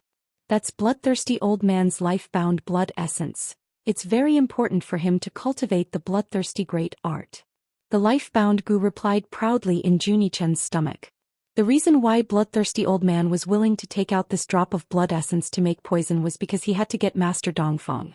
Unfortunately, no matter how much he calculated, he never expected that Zhou Xian would appear here. He also never expected that Zhou Xian's vital insect would recover its cultivation through Yi Jiuge's spirit beast pill and snatch away his drop of blood. Then is Master Dongfang successfully detoxified? Yi Jiuge didn't care about bloodthirsty old man's blood essence. She only cared about Master Dongfang's illness. This old man is lucky to have met me, but bloodthirsty old man is very cunning. Even though he's detoxified, his body has suffered great damage. To be completely cured, he needs to use the blood lotus from bloodthirsty sect. Otherwise, he can forget about cultivating in the future. Zhou Xian said. Blood lotus? What is that? Yi Jiuge asked with a frown. It's a kind of treasure that bloodthirsty ancestor raises in the blood pond. It's rootless and feeds on blood, but it can bloom into the most beautiful lotus flower. It has the effect of purifying blood. Bloodthirsty ancestor cultivates by sucking human blood, so he has a lot of impurities in his body. He relies on this blood lotus to repair them. Zhou Xian's eyes were filled with greed when he talked about the blood lotus. It was a good thing. Let's talk about the blood lotus after Master Dongfang wakes up. It was good enough that Yi Jiuge had saved his life. Helping him with his cultivation was no longer an option. He'll wake up in an incense stick's time. I'm going to cultivate now. Zhou Xian had swallowed ancestor bloodthirsty's blood essence, so he had to refine it as soon as possible. Otherwise it would be troublesome. Go, I'll stay here and watch him, Yi Jiuge said as he waved his hand. After Zhou Xian left, Xianxia, who had been standing with his eyes closed and pretending to be asleep, suddenly opened his eyes. He stared at Yi Jiuge's fingers that were massaging the pink caterpillar and said, "How long are you going to massage it? Don't tell me you're jealous of a bug." Yi Jiuge looked at Xianxia in surprise. This was a female bug. That's right, I'm jealous. Don't forget that your entire body belongs to me. Xianxia smiled very gently and his voice was very pleasant to listen to. Don't you have anything to report when I'm in seclusion? Yi Jiuge finally understood that there was a hidden meaning in Xianxia's words. She carefully thought about all the things she had done during this period of time, and immediately remembered the drop of blood that had been swallowed by the fat black rat. My king, I was wrong. I didn't think things would turn out like this. After Yi Jiuge honestly explained what had happened, he took out the fat black rat from the bag and placed it in front of Xianxia. After it ate my drop of blood, it has been unconscious. Take a look and see what's going on. At least you know what's good for you. Xianxia glanced at Yi Jiuge and took the fat black rat. The fat black rat landed on Xianxia's hand. Its eyes were still closed, but it could clearly feel the approaching danger. Its fat body shrunk even tighter and it even seemed to be shivering. Xianxia's palm did not move. A black light was emitted from his palm and enveloped the fat black rat. The fat black rat's black fur underwent a huge change. Its black fur turned into a light silver color, shining with a beautiful radiance. The surface was covered with golden veins like ripples on the surface of water. The most mystical thing was that there was a small golden flower bud on its head. The day I picked it up, it looked like this, Yi Jiuge hurriedly said. Xianxia did not reply, but the black light in his hand became even hotter. The fat black rat's face revealed a painful expression. The flower bud on its head slowly bloomed, and the stamen of the flower flowed out a golden radiance that covered its entire body. The fat black rat actually turned into a baby with a flower on its head in the golden radiance. It was chubby, tender, and had delicate facial features. It was extremely cute. Yi Jiuge forcefully blinked her eyes, thinking that she was seeing things. Very quickly, the black light in Xianxia's palm disappeared, and the baby also disappeared, turning back into a fat black rat. What's going on? Yi Jiuge was a little surprised and hurriedly asked, was that baby a rat that turned into a spirit or a child wearing a rat's skin? Neither. Xianxia shook his head. Was it an illusion? Yi Jiuge asked again. Also not. Xianxia still shook his head. Then what was it? Yi Jiuge was anxious. How could there be a fat rat turning into a cute baby in this world? If she did not clarify this matter, how would she be able to order the fat black rat to spit saliva for her in the future? We'll know when it wakes up. Xianxia continued to shake his head. No matter how Yi Jiuge asked, he would not say. If you don't want to say it, then don't say it. Anyway, this fat black rat is mine. Yi Jioge snatched the fat black rat from Zhixiang's hand and stuffed it back into the bag along with the pink caterpillar. At this time, the crown prince's excited shout came from outside the door. What are you guys blocking here for? Quickly let Ben Gong in.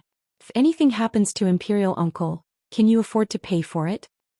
Eldest Miss is inside helping Master Dongfang detoxify the poison. Unrelated people are not allowed to enter, Bai Songling replied coldly. Do you think this Empress is an outsider? Are Elder Qin and Elder Shao irrelevant people? The Crown Prince's voice was as sharp as a hen that had been strangled. He shouted hysterically at the door, Yi Jioge, come out. How dare you call Eldest Miss by her name? Bai Songling was also angry. Seeing that the situation was about to get out of control, Yi Jioge was still calm. She reached out to feel Master Dongfang's pulse. Seeing that his pulse was stable and there were signs of him waking up at any time, she raised her voice and ordered Bai Songling, let them in. Chapter 210. Yes. Bai Songling glared at the Crown Prince before calling Luo Tian to the side. The Crown Prince snorted disdainfully and rushed in first. Elder Qin and Elder Shao hurriedly followed him into the house. Yi Jioge sat on the chair with a smile. She was dressed in a sky-blue dress that made her look like a cloud blooming in the clear sky, ethereal and beautiful. Zhixiang stood quietly behind her. His eyelids were slightly drooping as if he was asleep. As soon as the Crown Prince entered, he angrily pointed at Yi Jioge's nose and shouted preemptively, Yi Jioge, how dare you block us outside? Do you want to do something to Uncle? Yi Jioge didn't say anything. Even the smile on his face didn't change. Zhixiang raised his eyes slightly and a cold light flashed in his eyes. He raised his hand and shot a purple light at the Crown Prince. The Crown Prince screamed and was sent flying. He hung upside down on a tree. Speak human language when you come in. Don't scare Master Dongfang. Yi Jioge's voice was gentle and dignified as if she didn't know that her guards had pulled the Crown Prince out. Young mistress is right.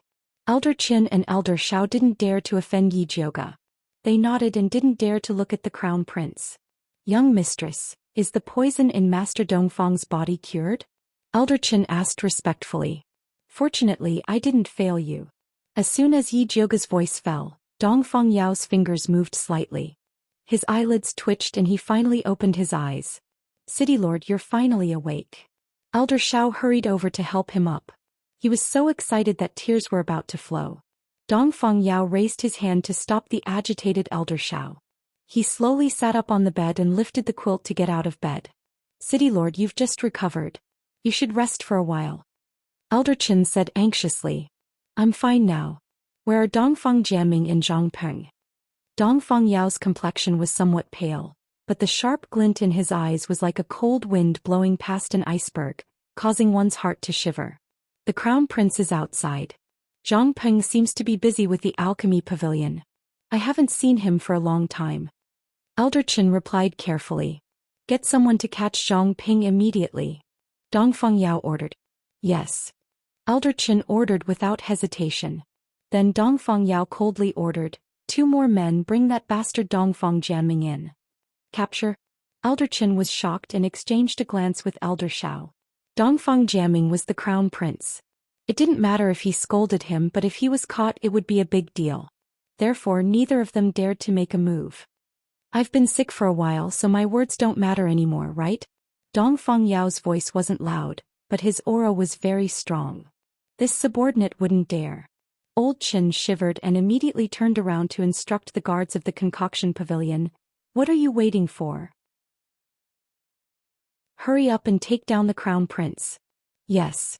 The guard of the concocting medicine pavilion did not dare to ask any more questions. He immediately grabbed the Crown Prince, who was hanging on the tree, and brought him inside. Imperial Uncle, what are you doing? The Crown Prince was greatly shocked and roared at Yi Jioge. Did you use an evil technique on Imperial Uncle to have him deal with me? Shut up. Dongfang Yao abruptly picked up the teacup on the table and viciously threw it at the Crown Prince. There was a bang. The teacup splashed on the Crown Prince's face, leaving a bruise full of blood. Dongfang Jianming, you're a heartless beast. You dare to collude with evil cultivators to murder Miss Yi. You didn't even spare this old man. You deserve to die 10,000 times over. Dongfang Yao gnashed his teeth and cursed. Imperial uncle, I didn't. The crown prince shook his head like a windmill. You still dare to quibble at this point? These past few days Su Junqing and Xiong Yunhu have been talking about your good deeds at my bedside. Dongfang Yao's words scared the crown prince and made him pale. The crown prince's body softened as he knelt on the ground, wailing and begging. Imperial uncle, I'm wronged. Su Junqing falsely accused me. You don't have to say any more. Our Dongfang family doesn't have a cruel and unscrupulous beast like you. Come, take Dongfang Jiaming to the prison and send him back to the capital. After Dongfang Yao said this, he seemed to have aged 10 years. Although he didn't like this nephew, he was still heartbroken to be murdered by him and his disciples. Imperial uncle, I was forced. It was Su Junqing who cast an evil spell on me. I'm innocent. Dongfang Jiaming screamed and struggled desperately. The guards didn't dare to approach him. What are you waiting for? Do you want me to do it myself? Dongfang Yao angrily said. The guards didn't dare to hesitate and quickly dragged Dongfang Jiaming away. And that Su Junqing, where did he go? Dongfang Yao asked again. Su Junqing went to Red Clay Valley to dig up Lu Yunfei's corpse. Yi Jiuge replied. Immediately send someone to find him. We absolutely can't let him escape. Dongfang Yao hated Su Junqing the most now. I'll go. Bai Songling took the initiative to stand out. I'll go too. Yu said. The blood feud between him and Su Junqing was absolutely irreconcilable. If he didn't catch Su Junqing himself, his heart wouldn't be reconciled. Yi Jiuge said. You take some people to Red Clay Valley. Big brother Bai, immediately send a message back and tell them to keep an eye on the Su clan.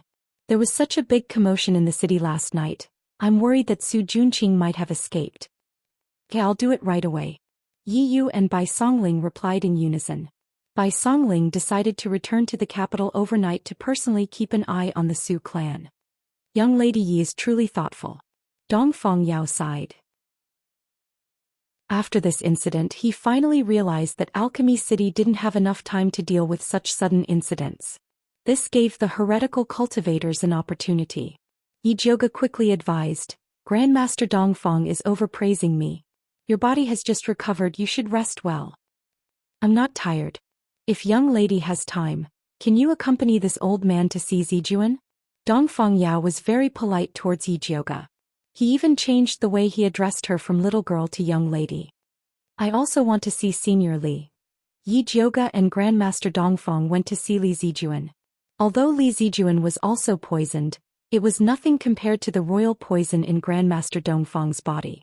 The reason why he didn't wake up for so long was because everyone was busy saving Grandmaster Dongfang. No one paid attention to him. Grandmaster Dongfang personally concocted an antidote for Li Zijuan and poured it down his throat. He quickly woke up. Li Zijuan struggled to get up and said, Master, it was Zhang Peng who poisoned us. I know it was him. Dongfang Yao pressed Li Zijuan down and said, Elder Chen's group has already sent people to capture him. He won't be able to escape for long. Master, this disciple really doesn't understand. You treated Zhang Peng so well and even let him manage the alchemy pavilion. Why would he poison us? Li Zijuan had a sad expression. Being stabbed by one's own people was the most painful thing. What else could it be? In the end, it's all about benefits. Dongfang Yao sighed and said to Li Zijuan, we need to learn from this lesson. Yes. Li Zijuan nodded and began to reflect on his mistake. Yi Jiuge was bored to the side and wanted to find an excuse to leave. At this time, Luo Tian came in and reported to Yi Jiuge, Young lady, fourth lady is outside and wishes to see you. Chapter 211. Fourth sister, why are you here? Yi Jiuge was a bit confused. He got up and said to Master Dongfang, my sister might be looking for me. I'll go out and take a look. Eldest miss, please go ahead. Dongfang Yao said politely. I'll probably be staying in the alchemy pavilion for a while. If master needs anything, feel free to come find me. Yi Jiuge got up and said goodbye before going to see Yi Rui. Yi Rui stood ramrod straight in the garden outside. Her small body wrapped in a black dress made her look even more petite. The spring scenery in the garden could not alleviate the hostility on her small face. Seeing Yi Jiuge come out, her eyes curved and she revealed a cute smile. She shouted, Big sister. Why are you here? I was going to see you later. Yi Jioga held Yi Rui's hand and looked at her carefully. He said with some heartache, "You've lost weight. It's been hard on you." "It's not hard on me, it's big sister." Yi Rui obediently shook her head and said, "Big sister, I'm here to say goodbye. I'll be going back to Shangjing with father later." "You don't need to go back to Shangjing with them. Once I'm done here you can come back with me. You don't need to return to the Yi mansion anymore." Yi Jioga came out to set up his own house and planned to take Yi Rui with him. Unexpectedly, Yi Rui shook her head and said apologetically, "Sorry big sister, I want to go with father." "For sister, there's something you might not know." Yi Jioga paused, sighed and said, "Your mother passed away a few days ago." "I know. Mother was killed by Madam," Yi Rui said calmly. "Then you still want to go back with them?" Yi Jioga suddenly found that he couldn't understand this little sister. The death of a mother should be the most painful thing in the world, but she was strangely calm. "Because of this, I want to go back with them." Su Junqing ran away, the crown prince was captured, and Su Yufeng and Yi Shanshan lost their support. "At this time I have to stay by father's side. Only then can I get revenge for my mother." Yi Rui's calm voice hid a strange and gloomy undercurrent. It was inexplicably frightening. "You're still young, you don't need to worry about revenge. Leave it to me." Yi Jioga didn't want Yi Rui to stain her hands with blood at such a young age. "Big sister, you've already helped me a lot. I have to get revenge for my mother myself." Yi Rui revealed a faint smile. He bowed to Yi Jioga and left without looking back. His short and thin body exuded an indescribable determination. Yi Jioga sighed. When he returned to his room he was still worried about Yi Rui. Yi Jioga sighed. When he returned to his room he was still a bit worried. "Don't talk nonsense. She's still young." Yi Jioga frowned. It was already hard enough for her to have a bewitching man as her creditor. She didn't want to have another demoness as her younger sister. "That's not up to you." Zishang shrugged. He would never tell Yi Jioga that Yi Rui had already become a little obsessed. With me around, even if she enters the demonic sea, I will pull her out." Yi Jioga rolled his eyes at Zishang. She didn't believe that Yi Rui would become a demonic cultivator at such a young age. She didn't expect that Yi Jioga would suddenly move to Yi Jioga's side. He pretended to be wronged and said, "Little heartless. You only want to help your sister. Why don't you help me?" "Help you what?" Yi Jioga was confused. "Right now I'm floating in the sea of desire. I'm just waiting for you to help me," Zishang said matter-of-factly. He didn't forget to give Yi Jioga a flirtatious look. Driving at the slightest disagreement. "Do you really think your sister is easy to bully?"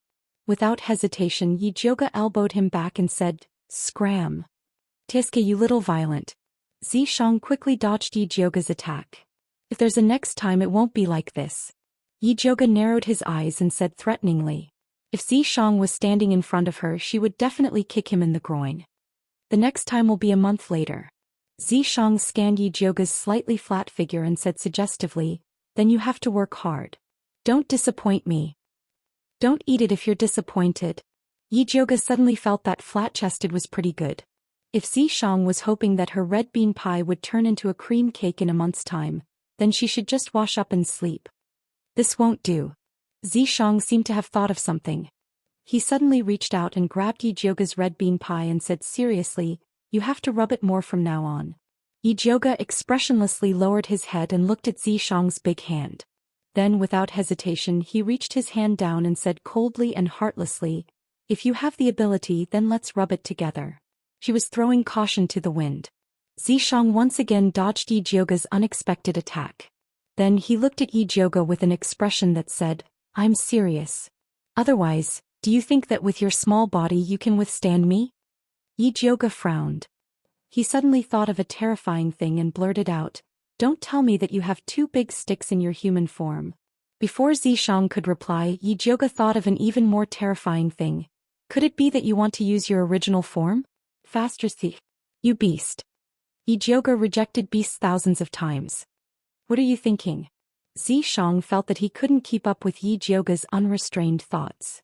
But seeing that Zishang didn't have that thought, Yi Jioga heaved a sigh of relief. "I didn't expect little Jioga to have such a heavy taste." Zishang squinted his eyes. His eyes flashed with a dangerous light as he said slowly, Original form, right? I will let you be satisfied one day. However, the previous half-human half-snake was not his complete form. If little Jyoga saw his true form, he would probably be shocked. No need, I'm already satisfied. Yi Jyoga shook his head decisively. As she said that, she felt that something was wrong. Why did she feel like she was thirsting for Xianxia's human form? Alright, little Jyoga, you don't have to say what you mean. I understand. Xianxia winked at Yi Jyoga with his peach blossom eyes. Yi Jyoga continued to be expressionless. Just as she was thinking about how to suppress this arrogant guy, Xianxia put away his playful look and said seriously, I want your vital yin not to use you as a cultivation furnace. Although the meridians in your body have been cleared, the 9 poison bone shattering is still in your dantian. If you can't open up a dual cultivation channel in advance, your dantian will explode. Hearing this, Yi Jyoga understood. Xianxia didn't sleep with her for free. He gave her benefits. Not only could this benefit greatly increase her cultivation, it could also strengthen her dantian and prevent the 9 poison bone shattering from spreading. Although the 9 poison bone shattering did not explode, Yi Jyoga understood that it was a time bomb. Once her cultivation increased, it would explode. Tell me what to do. I will listen to you. Yi Jyoga nodded seriously. This matter couldn't be underestimated. Now strip and lie on the bed. Xianxia said in a more serious tone. Chapter 212. I'll take it off. Yi Jyoga was ready to risk everything this time. She grabbed the belt with both hands and started to take it off boldly. She was so open that Xianxia felt a little scared. Could it be that he had gone too far and had driven this lass crazy instead? Thinking of this, Xianxia couldn't help coughing and said seriously, since this is your first experience, it's fine if you don't take it off. Lie down. Yi Jyoga didn't say much about Xianxia's unfaithful attitude. She quickly lay down. Close your eyes and feel it. Xianxia covered Yi Jyoga's eyes with his slightly cold hands. In the darkness, Yi Jyoga could only smell a faint fragrance coming from Xianxia's body. Unlike the gentleness of a woman, this fragrance was even more invasive. It made one feel a little thirsty as if they were bathing in fire. Yi Jyoga resisted the urge to lick her lips and quickly corrected her attitude. Even if she wanted to be horny, it couldn't be now. This might be Xianxia's conspiracy. He had to resist the temptation. Yi Jyoga calmed down and closed her eyes to feel Xianxia's next action. The pair of big hands first put 3 inches below her navel and gently rubbed it. The strength was moderate and very comfortable. Then slowly he pressed those acupuncture points regularly. It was sore and swollen, but after the sourness passed, it was comfortable. When Yi Jyoga was so comfortable that she almost fell asleep, Xianxia's hands gradually came to the acupuncture point on her chest. Suddenly, a sharp pain rushed to her head. Yi Jyoga's body bounced up like a fish on the shore, but Xianxia pressed her down hard. Bear it. Xianxia's voice was not flirting at all but unprecedentedly serious. It was the first time that Yi Jyoga saw such an attitude from Xianxia. She gritted her teeth and endured it. Xianxia's hands were glowing with a faint black and purple light. He pinched Yi Jyoga's chest as if he was kneading dough. Yi Jyoga's face was a little twisted. She only felt that those acupuncture points were sore and swollen as if they were bitten by ants. It was so uncomfortable that her toes couldn't help curling up.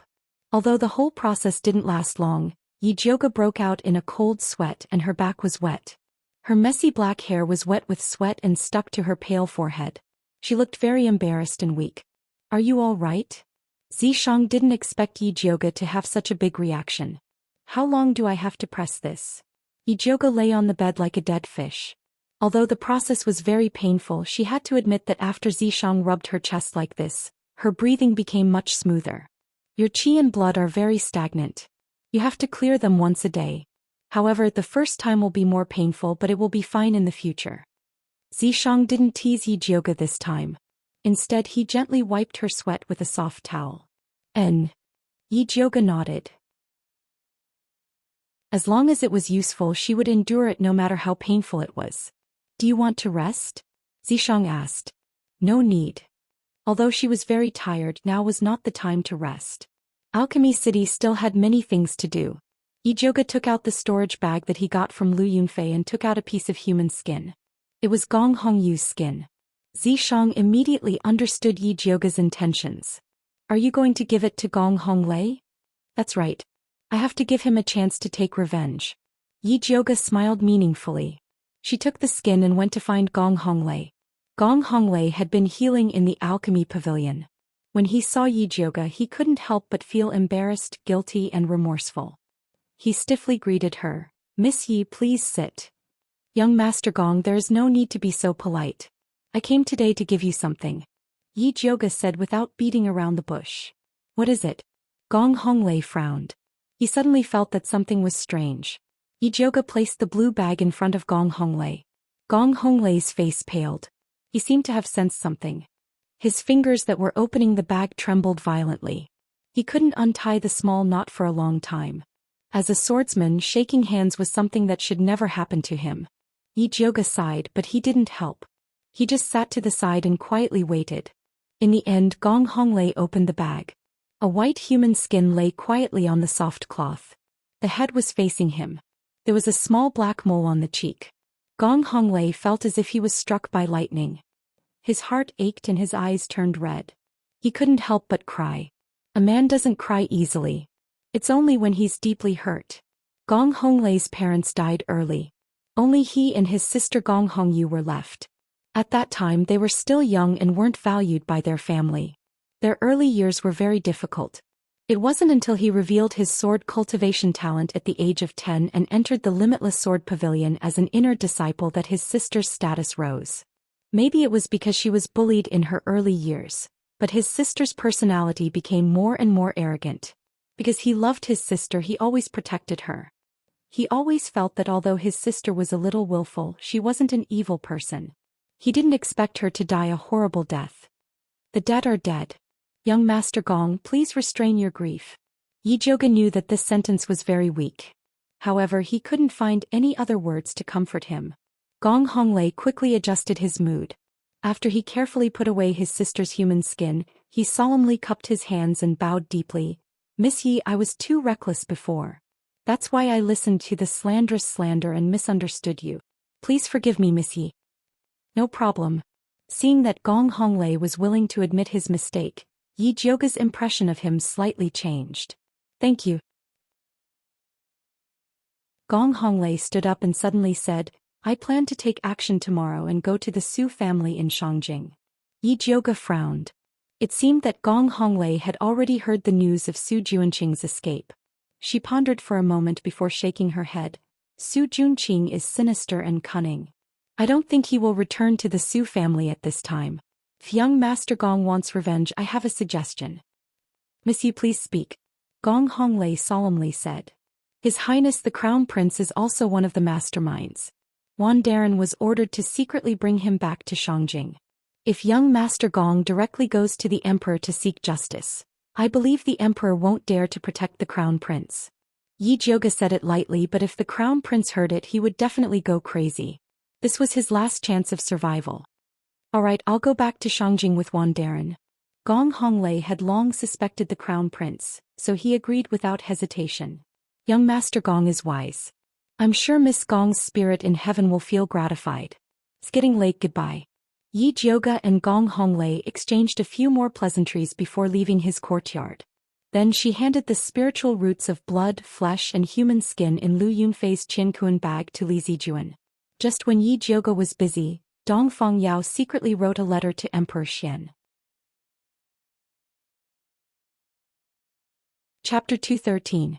Dongfang Yao explained the ins and outs of the matter in the letter, and then strongly requested Emperor Xian to punish the little bastard, Dongfang Jianming. Finally, he mentioned that the Yunwei had sent a great expert called Yizi to protect Yi Jiuge. He also asked Emperor Xian Wu to rope in this great expert at all costs. Thunder Country's Shangjing, Pure Purity Palace. After reading Dongfang Yao's letter, Emperor Xian Wu sat motionlessly on his throne with a dark expression on his face. The chief eunuch Li Fud was waiting on the side. His heart was beating rapidly and he didn't even dare to breathe heavily. Ever since Gong Honglei forced the crown prince back to the capital and demanded that they give the Gong family an explanation, the emperor's face hadn't been clear for a single day. Suddenly there was a commotion outside, as if someone was arguing outside. Li Fud panicked and wished he could go out and beat the guards and eunuchs to death. Didn't he know what time it was now? He actually dared to make such a fuss. "Let's go out and take a look," said Emperor Xianwu with his eyes closed. "Yes." Li Fu wiped his cold sweat and went out. When he came back, his face was even paler. He said in a low voice, "The Empress is outside asking to see you. Didn't I tell her to stay in the Fengyi Palace? Why is she here?" Emperor Xian glanced at Li Fu and asked. "It's this old servant's arrangements that were not good. Your Majesty, please punish me." Li Fu immediately knelt down in fear and trepidation. Actually, it could not be said that his arrangements were unfavorable. Although the crown prince had been placed under house arrest, Emperor Xian did not dare to announce that he had colluded with an evil cultivator. Instead, he had been looking for a suitable accusation. He did not strip the Empress of her title, only placing her under house arrest in Fengyi Palace, having a few palace maids and eunuchs watch over her. Normally, these palace maids and eunuchs would be enough. Nevertheless, the Empress was a spiritualist after all. She had been nourished by various spiritual pills all these years, so her cultivation base was still there. After the incident with the crown prince, she had been asking to see the emperor. Seeing that no one was paying attention to her, she actually dashed out of the Fengyi Palace like a madman. Only when the palace maids and eunuchs chased after her did she let out an uproar. "Take her back and feed her some spirit-dispersing pills. As for those trash from the Phoenix Ritual Palace, do as you see fit." Emperor Xianwu closed his eyes again as if he did not know that the spirit-dispersing pill was fatal to a spiritualist. Yes. When Li Fu heard this, he knew that the emperor really had no feelings for the empress. He quickly went out to give the order and the noise soon stopped. The once glorious empress was dragged back to the Fengyi Palace and forced to drink a spirit-dispersing pill. In the future, it would be difficult for her to even walk, much less come out to cause trouble. Li Fu quickly returned. He bowed beside Emperor Xianwu, not even daring to breathe loudly. The entire Palace of Purity was as quiet as a graveyard. Emperor Xianwu closed his eyes and casually asked, "How's the situation with the Su family?" Li Fu's cold sweat broke out even more. He braced himself and said, "Elder Su is still in a coma. Su Junqing didn't come back." Emperor Xianwu's expression did not change. He opened his eyes and his sharp gaze fell on the letter that Dongfang Yao had sent. After a moment of silence, he suddenly asked, "What's going on with this Yi Jioga?" "I don't know either, but I heard that the imperial consort and Prince Dongling are friends with Miss Yi," Li Fu replied carefully. Although he didn't get to see Dongfang Yao's letter, everyone knew about the recent events in Alchemy City. Yi Jioga went from an unforgivable evil cultivator leader to a hero who fought against evil cultivators and saved Alchemy City.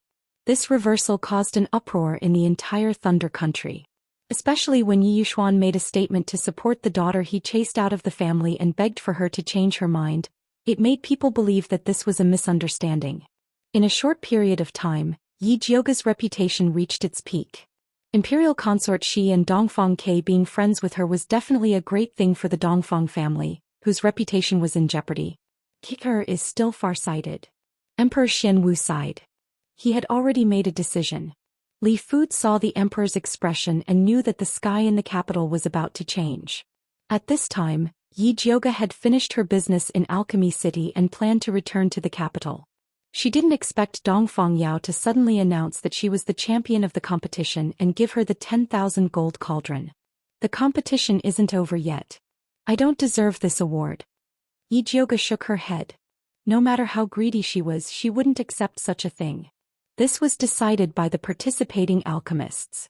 If it wasn't for the interruption of the competition, you would have been the champion. Dongfang Yao was speaking the truth. Among the participants, no one's alchemy skills were better than Yi Jioga's. Yi Jioga refused in every way possible, but Dongfang Yao insisted on his own opinion. He even said that the cauldron was already Yi Jioga's and that if she didn't want it, he would just throw it away. Yi Jioga had no choice but to accept. She converted the cauldron into silver and divided it equally among the family members of the alchemists who were killed by the evil cultivator. Dongfang Yao praised her. He also converted the other prizes prepared for the competition into silver and distributed them to the people who were accidentally injured by the evil cultivator. These were originally Yi Jioga's unintentional actions, but she didn't expect them to bring her righteous reputation. Even the damaged image of Alchemy City was restored. Just as Yi Jiuge was preparing to return to the capital, Bai Songling sent a letter. Why did Elder Su suddenly disappear?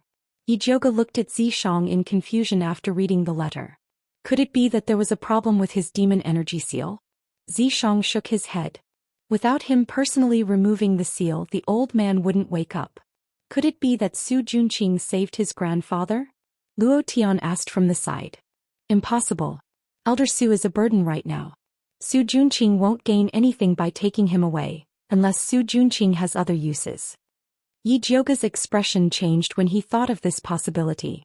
Luo Tian also thought of this possibility and asked in shock. You mean Su Junqing wants to use his grandfather to cultivate? Although Bloodthirst sect used human blood to cultivate, it was still rare to see beasts who used their own family members to cultivate. It's very possible. Yi Jiuge's heart sank. During this time, Su Junqing had searched for all kinds of spirit doctors, but none of them could cure the old man's strange illness. It was normal for him to want to use the old man as trash. Su Junqing has always been ruthless. It's not strange for him to do something like this. Yi Yu gritted his teeth. Back then, when his sister Yi Yunji was pregnant with Su Junqing's child, he was the one who personally gave it to the Bloodthirst sect. Send a letter back. We must find Su Junqing. We can't let him take Elder Su back to Bloodthirst sect, Yi Jiuge said seriously. Yi Jiuge said solemnly. If Bloodthirsty ancestor ate Old Man Su, he might really succeed in leveling up. That would be very bad. Chapter 214. Song Ling and Ziyang have sent people to find him. But Shang Jing's security is so tight that Su Junqing managed to find a loophole. It'll be harder to catch him now. Luo Tian wasn't optimistic.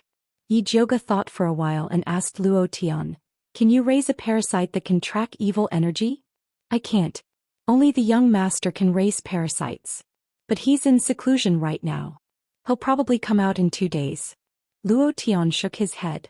Bloodthirsty's blood essence wasn't that easy to refine. Wait for him here.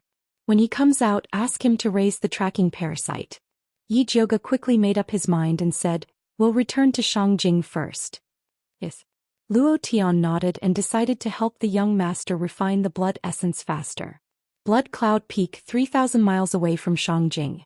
Bloodthirsty's ancestor was sleeping on a big redwood bed with his eyes closed. For beautiful and graceful blood slaves dressed in thin gauze surrounded him and served him. 2 beautiful and charming blood slaves gently massaged his legs. The other 2 older blood slaves were holding heavy feather fans to fan forefather Bloodthirsty. The blood slave on the left had a red mole between her eyebrows. She was Yi Yu's sister Yi Yunji. Recently, many young and beautiful blood slaves had come.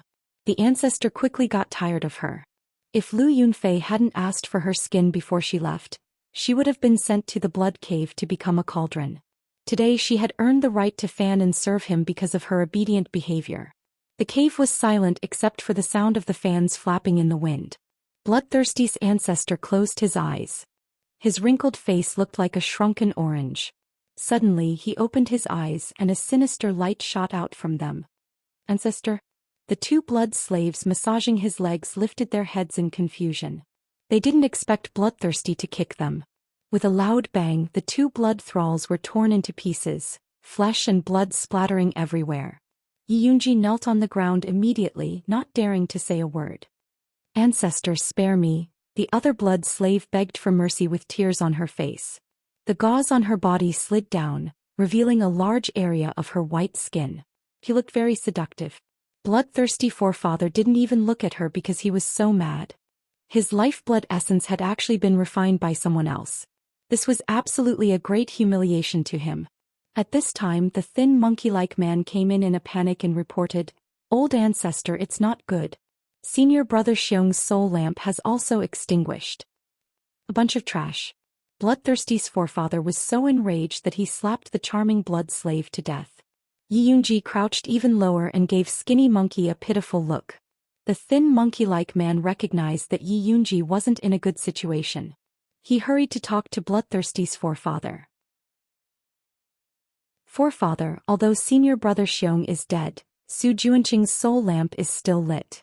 When Yi Yunji heard that Su Junqing was still alive, Her eyes immediately emitted an extremely resentful light. She didn't expect that the heartless man was still alive. This was for the best. One day she would dismember Su Juanqing's body into 1,000 pieces. Yi Yunji pressed her forehead to the ground and used all her strength to suppress her excitement. Everyone else is dead, only he is still alive. He is quite powerful. As expected, Bloodthirsty's forefather shifted his attention. He squinted and asked, "Are there any of our people in Shangjing?" "Forefather, there is one in the Yi mansion and 2 in the palace," the thin monkey-like man answered respectfully. "How come there are only a few people? What can 3 accomplish?" Bloodthirsty's forefather frowned. The wrinkles between his brows were so deep that they looked like they were carved by a knife. "Forefather, you are wise. Right now the people in Shangjing are all experienced. We can use them," the thin monkey-like man said carefully. "Okay," Bloodthirsty's forefather nodded and ordered, "Send someone to Shangjing. Tell them to investigate the truth. Be especially careful of that kid Su Junqing." Bloodthirsty's forefather paused and then quickly changed his words. "No, if you see him, bring him back immediately. I want to interrogate him personally." "Yes," the thin monkey-like man exhaled in relief. This time 3 people died in this mission. All of them were experts of the sect. Right now, everyone in the sect was in danger. No one dared to make a sound as they were afraid of being sent out. Fortunately, the forefather didn't say anything. "All of you can leave." Bloodthirsty's forefather waved his hand tiredly. When the thin monkey-like man bowed and retreated, he imperceptibly waved his hand at Yi Yunji. Yi Yunji also quietly retreated with the thin monkey-like man.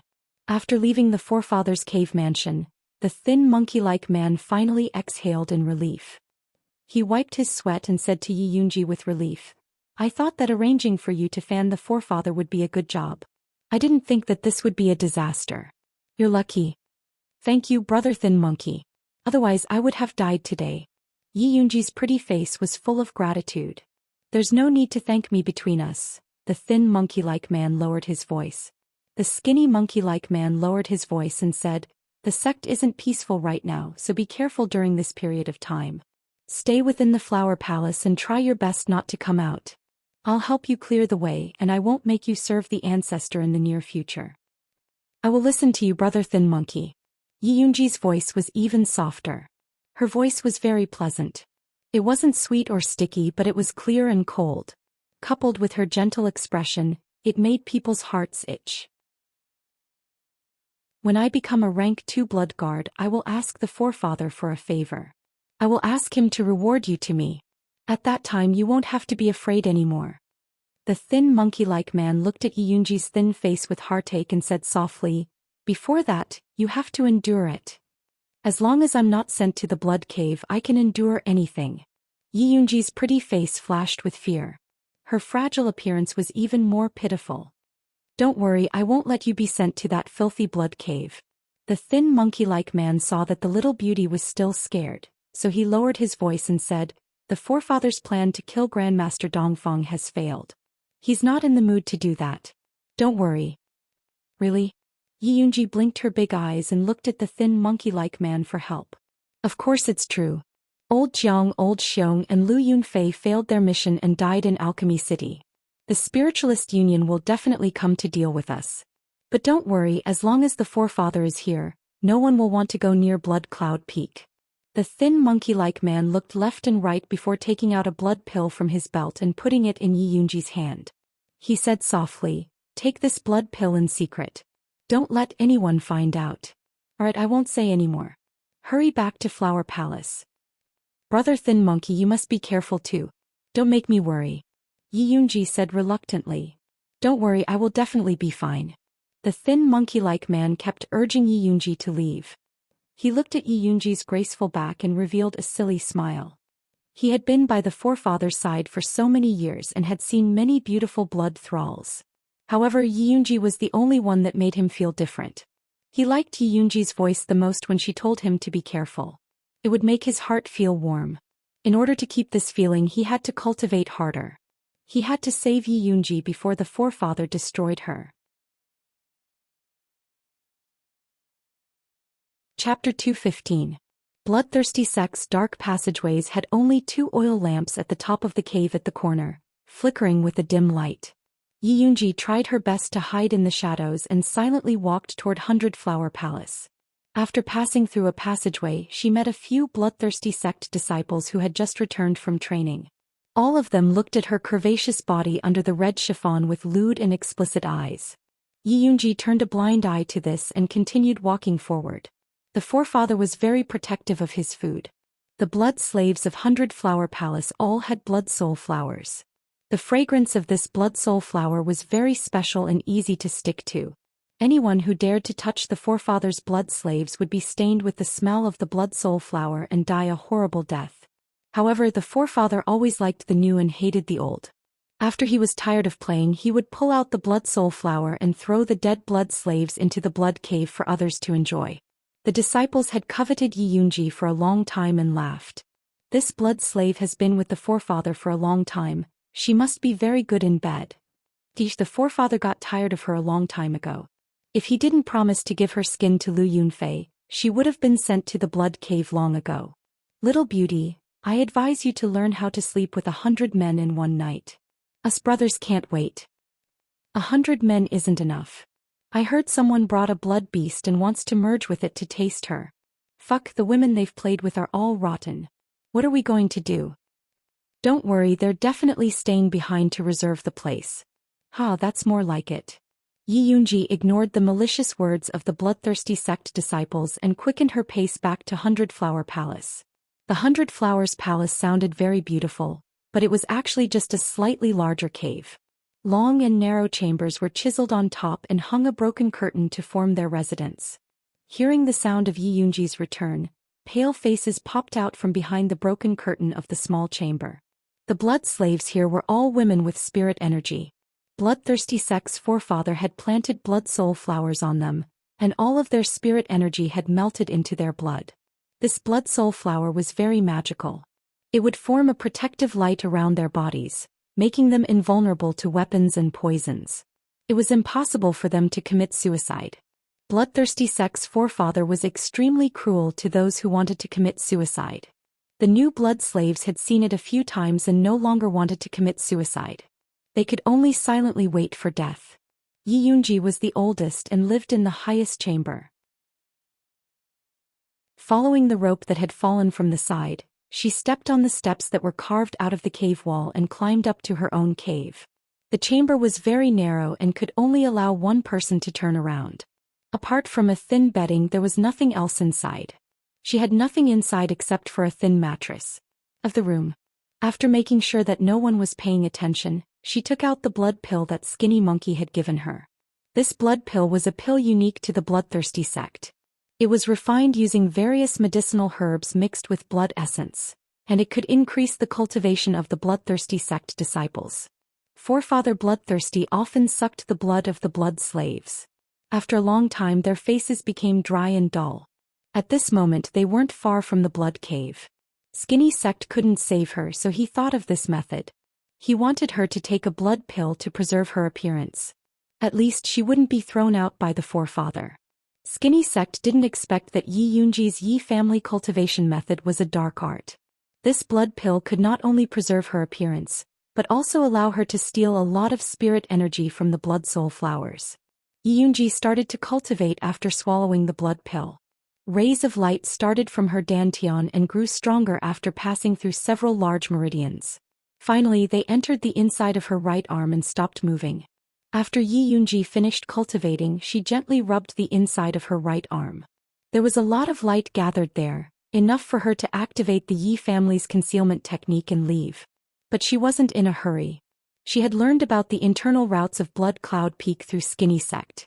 Now she just had to wait for the right opportunity. If possible, she hoped to teach Bloodthirsty Sect a painful lesson for the hardships she had suffered in the past few days. There was only one chance. He had to be more patient. Yi Yunji adjusted her breathing and continued to meditate.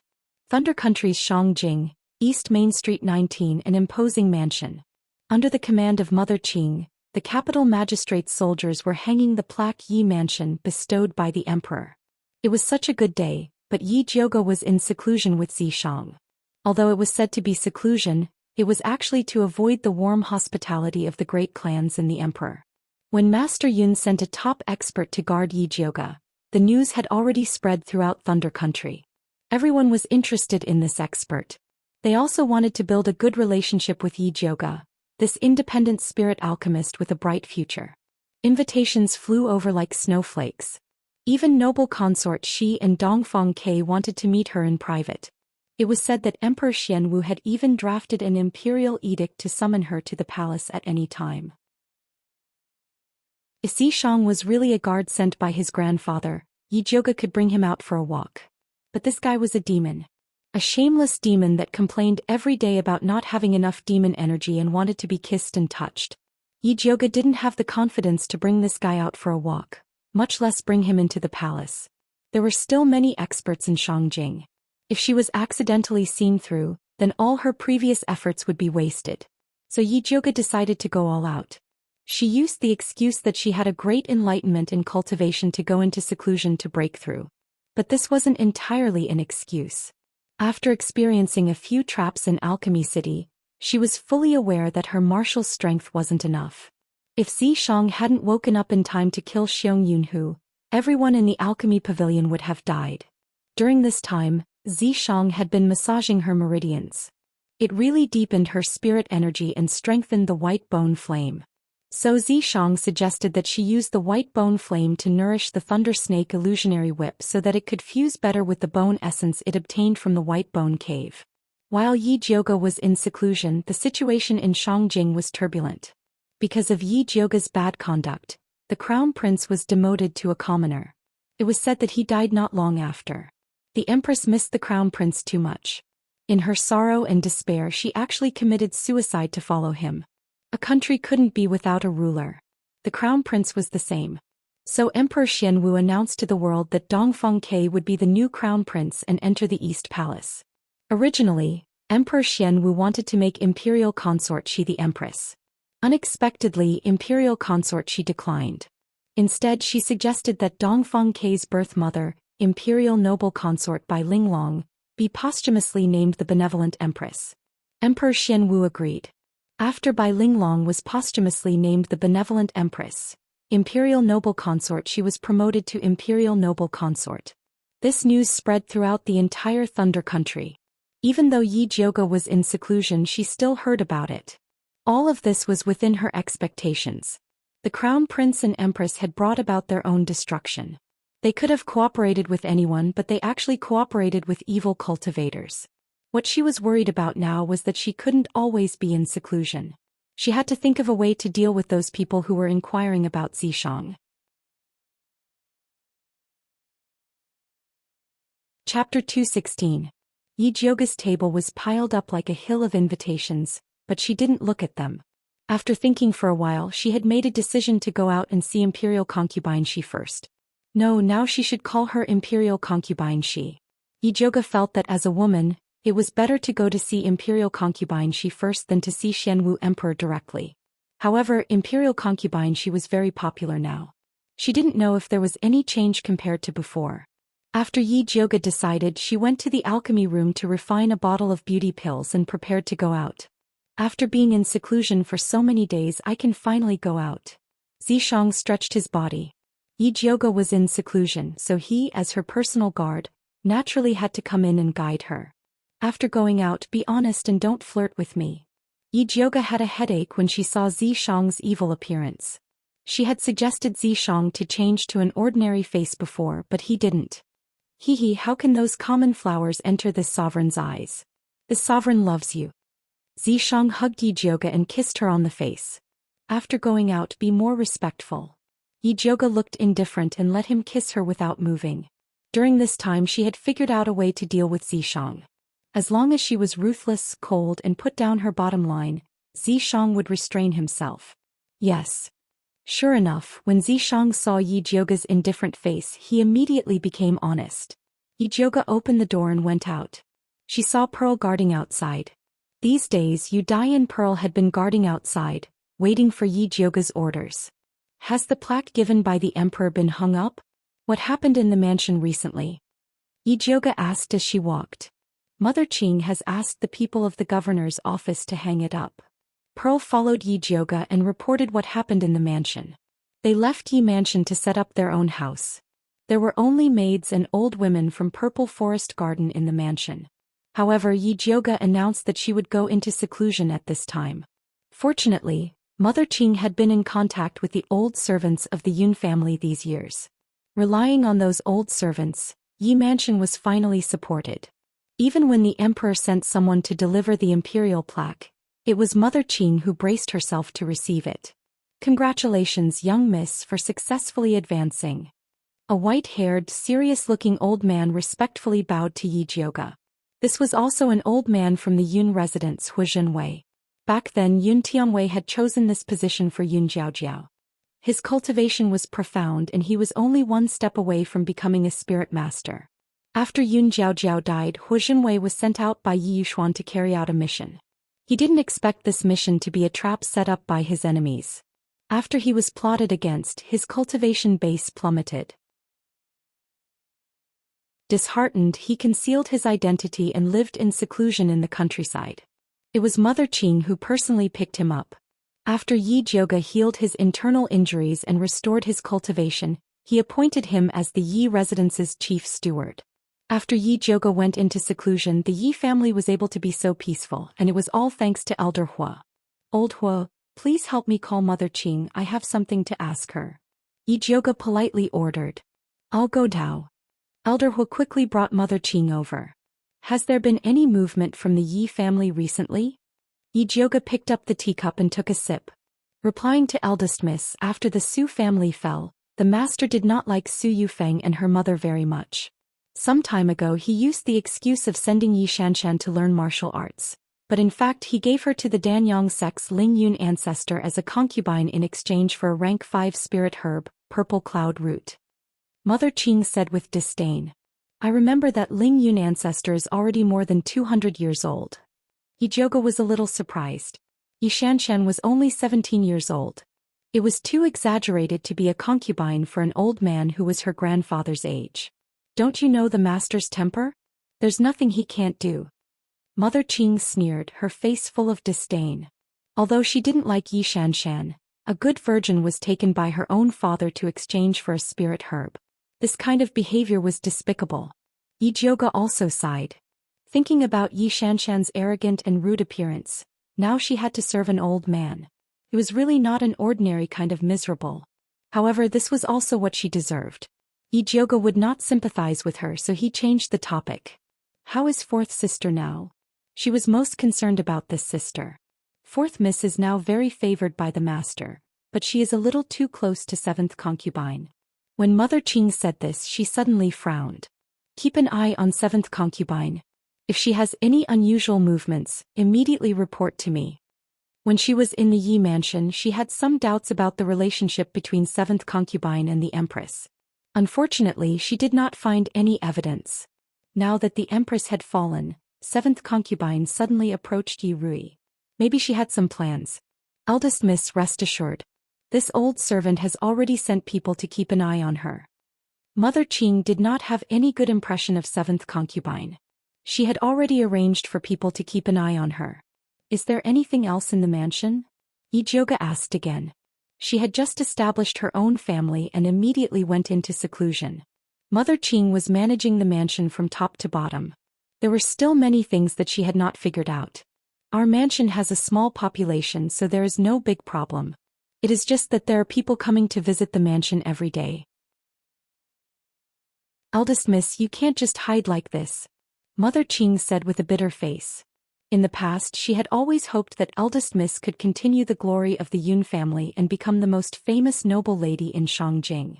Now that she had achieved her goal, she was worried again. With so many people, it would be difficult to meet anyone. In the end, the one who was tired was her eldest miss.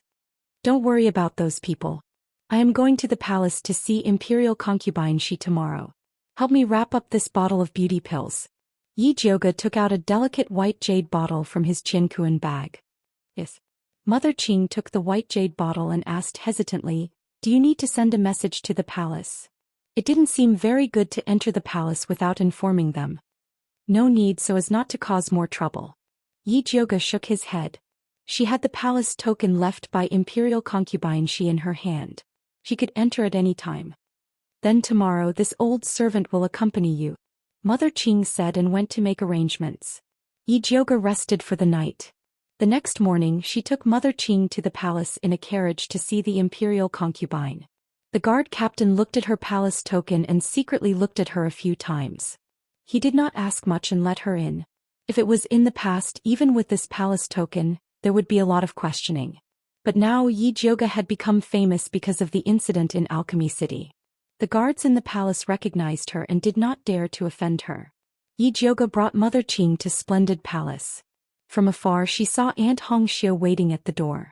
She smiled and greeted, "Eldest miss, you didn't tell us in advance that you were going to enter the palace." This servant was shocked when I received the news.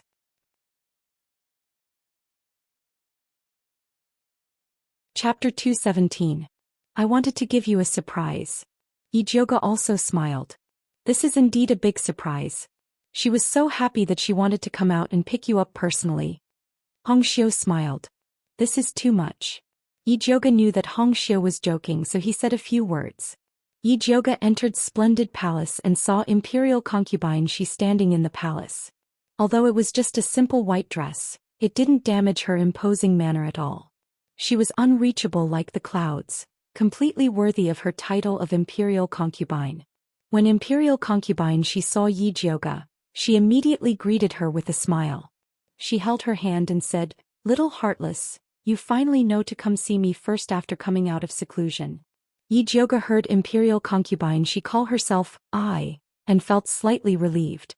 It seemed that Imperial concubine Xi hadn't changed yet. Imperial concubine Xi took Yi Jioge's hand and sat down. A trace of guilt appeared on her beautiful face. "I'm really sorry about the plaque. I originally wanted the emperor to name you Yun Mansion, but I didn't expect the emperor." Imperial concubine Xi sighed before finishing her words. When she learned that Yi Jioge was leaving Yi Mansion to set up her own house, she was sincerely happy for her. She wanted to ask the emperor to name Yi Jioge Yun Mansion to support her. After all, Yi Jioge was the last bloodline of the Yun family and was also surnamed Yun. The emperor didn't say anything at the time, but in the blink of an eye he named Yi Mansion and sent it to Yi Jioge. She wanted to stop him, but it was too late. There's no difference between Yi Mansion and Yun Mansion. You don't need to take it to heart. Yi Jioge really didn't care. A name was just a title. If she had to change her name just to draw a line with Yi Yuxuan, it would be making a big fuss. No matter what, I didn't think this through. Imperial concubine Xi let out a long sigh. If Yi Jioge hadn't helped her detoxify, she would still be living a miserable life in the Imperial Temple. How could she have the glory she had today, let alone push down the Empress and Crown Prince? If you feel bad, then accept this. Yi Jioge smiled and changed the topic. She took out the beauty pill from her Qinkuan bag. You give gifts every time you come. You're too polite. Noble consort, she knew that Yi Jioge didn't want to talk about the plaque anymore, so she glared at her. When noble consort she took the gift and handed it to Hongxiu, she gave her a look.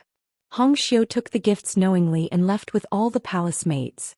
When Yi Jioge saw this scene, she knew that noble consort she had something to talk to her in private, so she also straightened her face. "Jioge, I heard that your grandfather sent a top expert to protect you. Is that true?" Noble consort Xi's tone was very serious. "It's true." Yi Jioge repeated the lie from before, then pretended to sigh in pity and said, "It's a pity that this expert's personality is too hard to figure out. He usually appears and disappears unpredictably. If he doesn't want to appear, I won't be able to find him." Yi Jioge's words were meant to stop those people from thinking of meeting Zishang. In any case, Zishang was a great expert and he could not command him.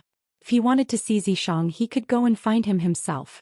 When noble consort she heard Yi Jioge's words, an expression of hesitation appeared on her face. Yi Jioge looked at her doubtfully. The expression on noble consort Xi's face changed again and again.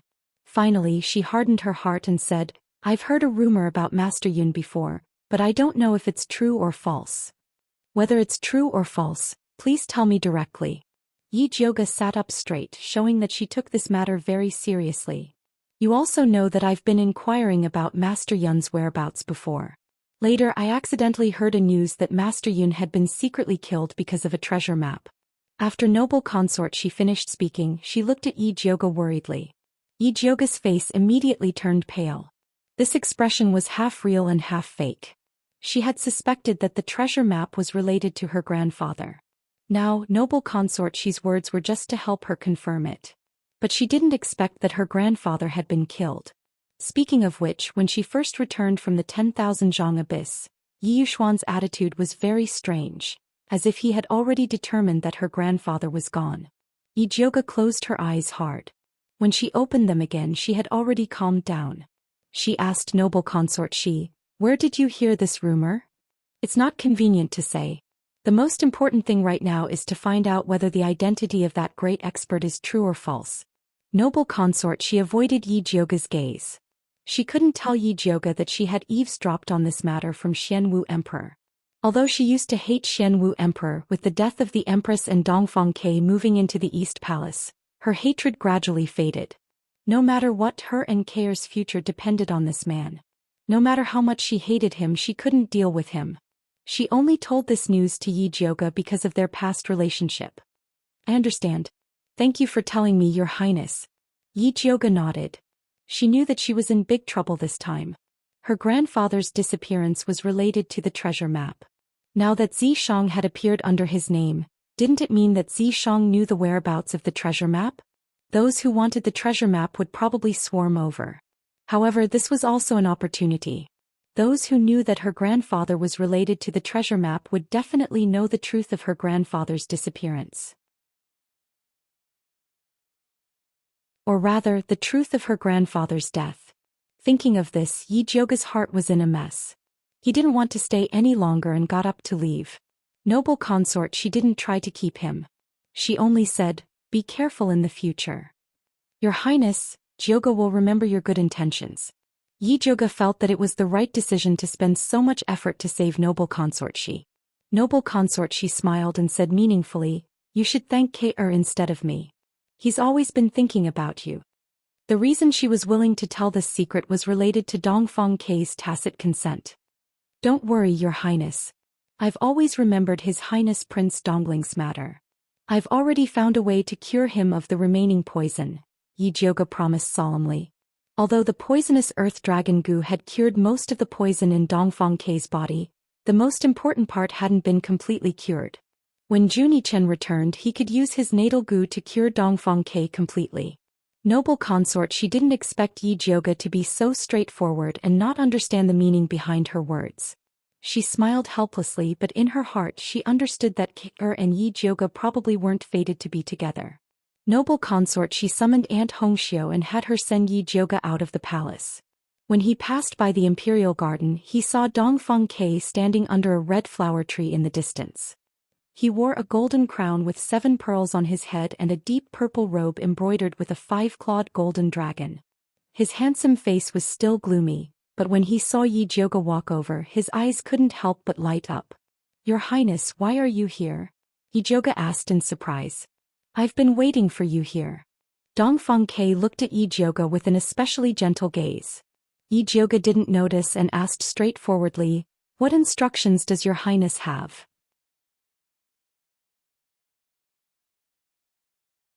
Chapter 218. Did Her Highness tell you about the treasure map and your grandfather? Dongfang Ke's gaze was somewhat disappointed, but he pretended to be nonchalant. She did, Yi Jioge nodded. You have to be careful, there are many people who want the treasure map. Don't easily trust anyone, especially those experts. Dongfang Ke's words were just short of saying that Zhishang's identity was fake. I know, thank you for your concern, Your Highness. Yi Jioge didn't explain any further. She knew Zhishang's origins better than anyone. He definitely wasn't a swindler. At this moment, Zhishang suddenly said unhappily, "Is this brat looking to die?" Although he was already in human form, it wasn't appropriate for him to follow Yi Jioge to the harem, so he hid in the imprint. He hadn't expected to be caught red-handed. Don't do anything rash, Yi Jioge hurriedly said. Actually, she could somewhat sense Dongfang Ke's intentions, but she didn't take it to heart. Putting aside the fact that Zhishang was a domineering obstacle, even without him, It was impossible for her and Dongfang Ke to be together. Because Dongfang Ke wasn't her cup of tea. Dongfang Ke didn't know that Yi Jioge was talking to Zishang in private. He even said sincerely to Yi Jioge, "No matter what happens, come find me if you need anything. I will always stand behind you." This was already equivalent to a confession. "Thank you, I will find your highness if I need anything. It's getting late, farewell." Yi Jioge clearly didn't take Dongfang Ke's words to heart. Since it was impossible, he shouldn't give Dongfang Ke any hope. Thus Yi Jioge straightforwardly left. Dongfang Ke looked at Yi Jioge's departing figure for a long time before sighing softly. Although he had already guessed that Yi Jioge had no interest in him, he was still a bit disappointed that Yi Jioge had left so decisively. "Your Highness." Aunt Hong Xiu's face was full of worry. Dongfang Ke quickly composed himself and instructed Hong Xiu, "Pass down the order to ensure Yi Jioge's safety." Although Yi Jioge had rejected him, he still didn't want to see anything happen to her. Yi Jioge returned to the residence and summoned Zishang. "Come out and help me." Zishang quickly appeared from the mark and landed in front of Yi Jioge. He asked with a grin, "Say it. Even if I have to climb a mountain of swords or go through a sea of flames, I won't hesitate." He was very satisfied with Yi Jioge's attitude when she rejected him. "I'm going to look for Yi Yuxuan tonight." Yi Jioge's face sank. Although she had long guessed that her grandfather's disappearance was related to Yi Yuxuan, no matter how much of a scumbag Yi Yuxuan was, he was still her biological father. She didn't want to take things too far until the very end. But now that it was related to his grandfather's safety, he had no choice but to go. However, if he wanted to get information from Yi Yuxuan, he would need Zishang's help. "No problem." Zishang nodded without hesitation. The night sky hung high, the stars were lonely, and the moon was as cool as water. Yi Yuxuan was currently in his room drowning his sorrows in alcohol. His usually elegant figure seemed to be in dire straits. He didn't know what he had done wrong to end up like this. He had thought that breaking off the father-daughter relationship with Yi Jioge would be a quick move, and he would be able to get rid of this annoying evil girl. However, no one expected Yi Jioge to turn the tables in the face of adversity and become the hero against the evil cultivators. Meanwhile, he had become a joke. Even Emperor Xianwu was making matters worse by giving Yi Jioge a new plaque. This was clearly encouraging her to go against him. The more Yi Yuxuan thought about it, the more annoyed he became. He couldn't help but drink another mouthful of alcohol. At this time, Songbai quietly walked in and carefully reported, "Master, Madam said that she's not feeling well and wants to invite you over to take a look. If you're not feeling well, go find a doctor. Don't bother me with everything." Yi Yuxuan was already a bit drunk and roared with a red face. "The doctor said that Madam is depressed and needs to relax."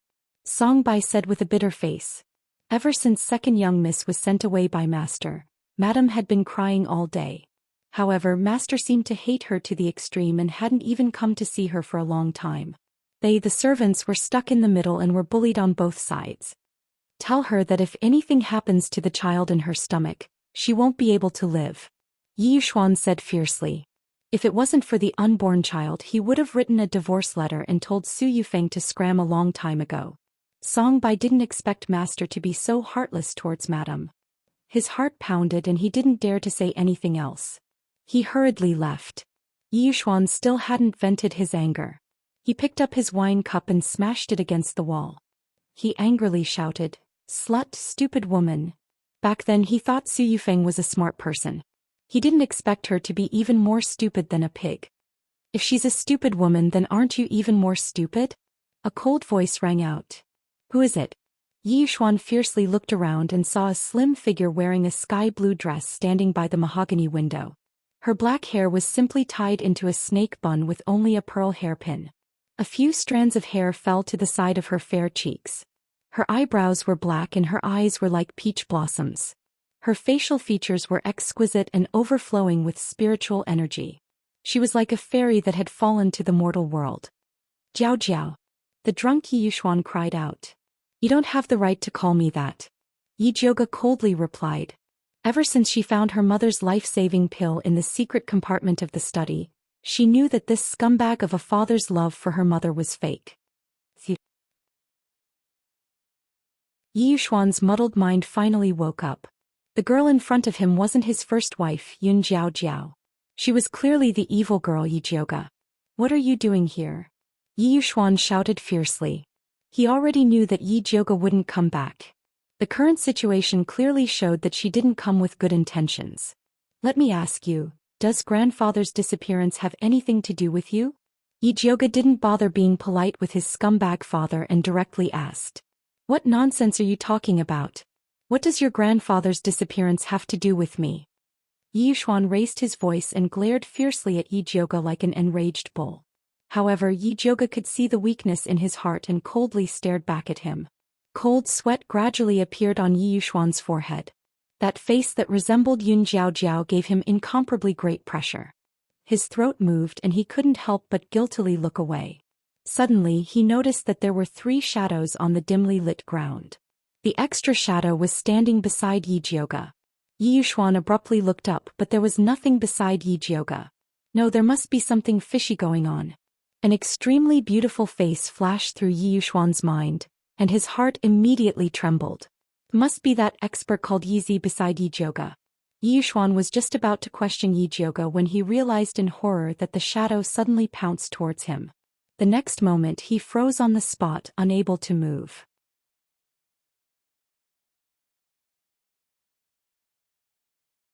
Chapter 219.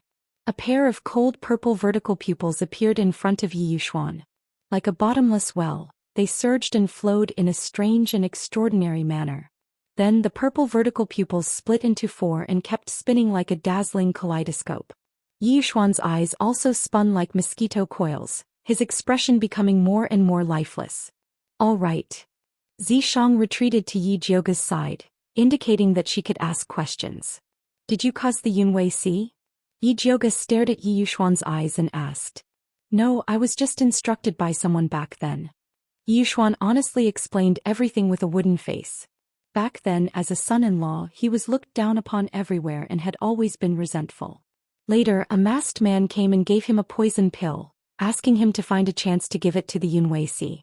At first he was very hesitant and afraid, but as his ambition grew, his desire to take over the Yun family became more and more insane.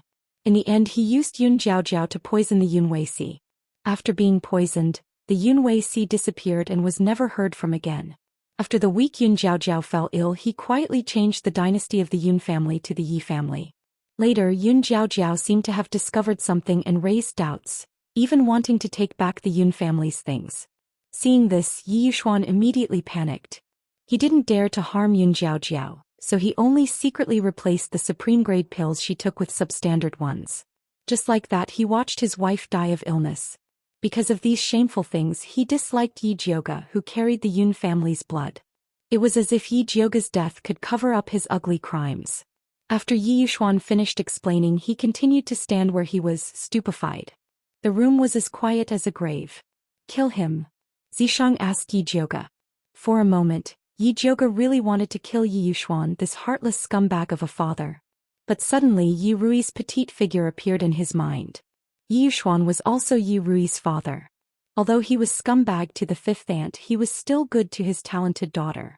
Yi Rui was still young, having a pill Dao master as a father would be more helpful to her future.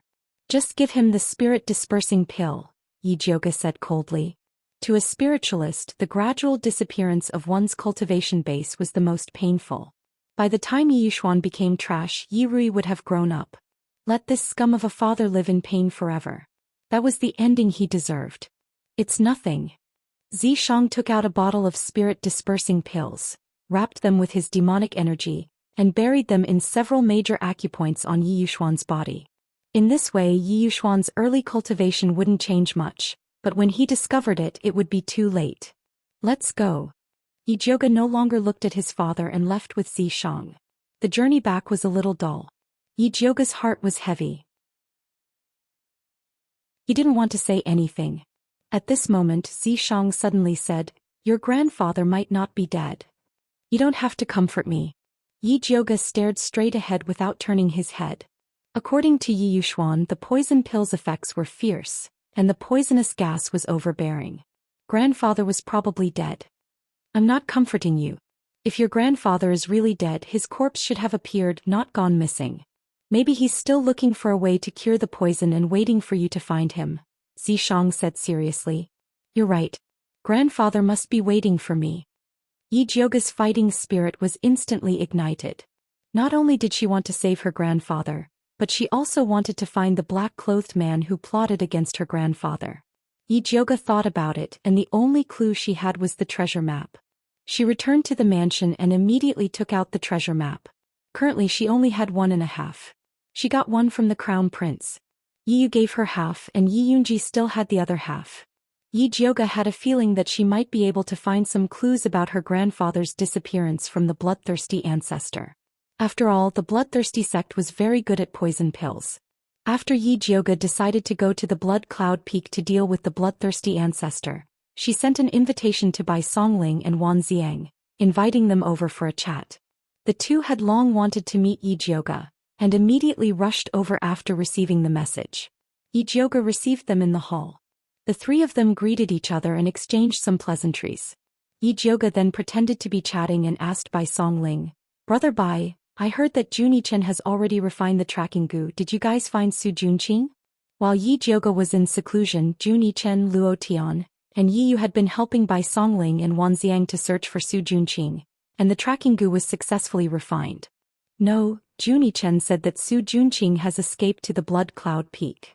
Bai Songling said gloomily. They had set up many traps but Su Junqing still escaped. It was really depressing. What did the Spiritualist Alliance say? Did they let the bloodthirsty sect's evil cultivators be arrogant? Yi Jiuge asked. This was what she was most concerned about. Otherwise, she, Yi Yu, and the others did not have the confidence to go to the Blood Cloud Peak to save Yi Yunji. The Spiritualist Alliance is still discussing, but Master Dongfang personally went to the Spiritualist Alliance to offer a reward. He said that if anyone can find the Blood Lotus and kill the bloodthirsty ancestor, he is willing to exchange a master-building pill. Bai Songling revealed a big piece of news. Master Dongfang actually has a master-building pill? Yi Jiuge was shocked. The master-building pill could increase the chances of becoming a spirit master. Because the spiritual energy was getting sparser and the age of the spiritual herbs was getting lower, it was hard to refine the master-building pill, which made it harder to become a spirit master. There were less than 10 spirit masters in the whole Thunder Country, and countless people were stuck at the advanced spirit master level. Although Yi Jiuge's cultivation was still a distance away from that of a spirit master, it would not be wrong to get it. Thinking of this, she was a little tempted. Yes, many spirit masters are fighting to sign up and there are many core disciples of famous righteous sections. It is said that hundreds of people have signed up. The Alliance is a little worried, not knowing who to send to lead the team. After all, the bloodthirsty ancestor is not easy to deal with. Bai Songling said emotionally. This master-building pill was Master Dongfang's trump card. If he was not in a hurry to use the Blood Lotus to recover his cultivation, he would not have taken it out. I hope the Alliance can send more experts. That will be more beneficial to us. Although Yi Jiuge was tempted by the master-building pill, she still remembered that her most important mission was to rescue Yi Yunji and find clues about her grandfather's disappearance. First Miss is also going to the Blood Cloud Peak to kill the bloodthirsty sect? Bai Songling asked in surprise. The Blood Cloud Peak was thousands of miles away from Thunder Country. The journey there would definitely be dangerous. After all, the bloodthirsty ancestor would not be unprepared.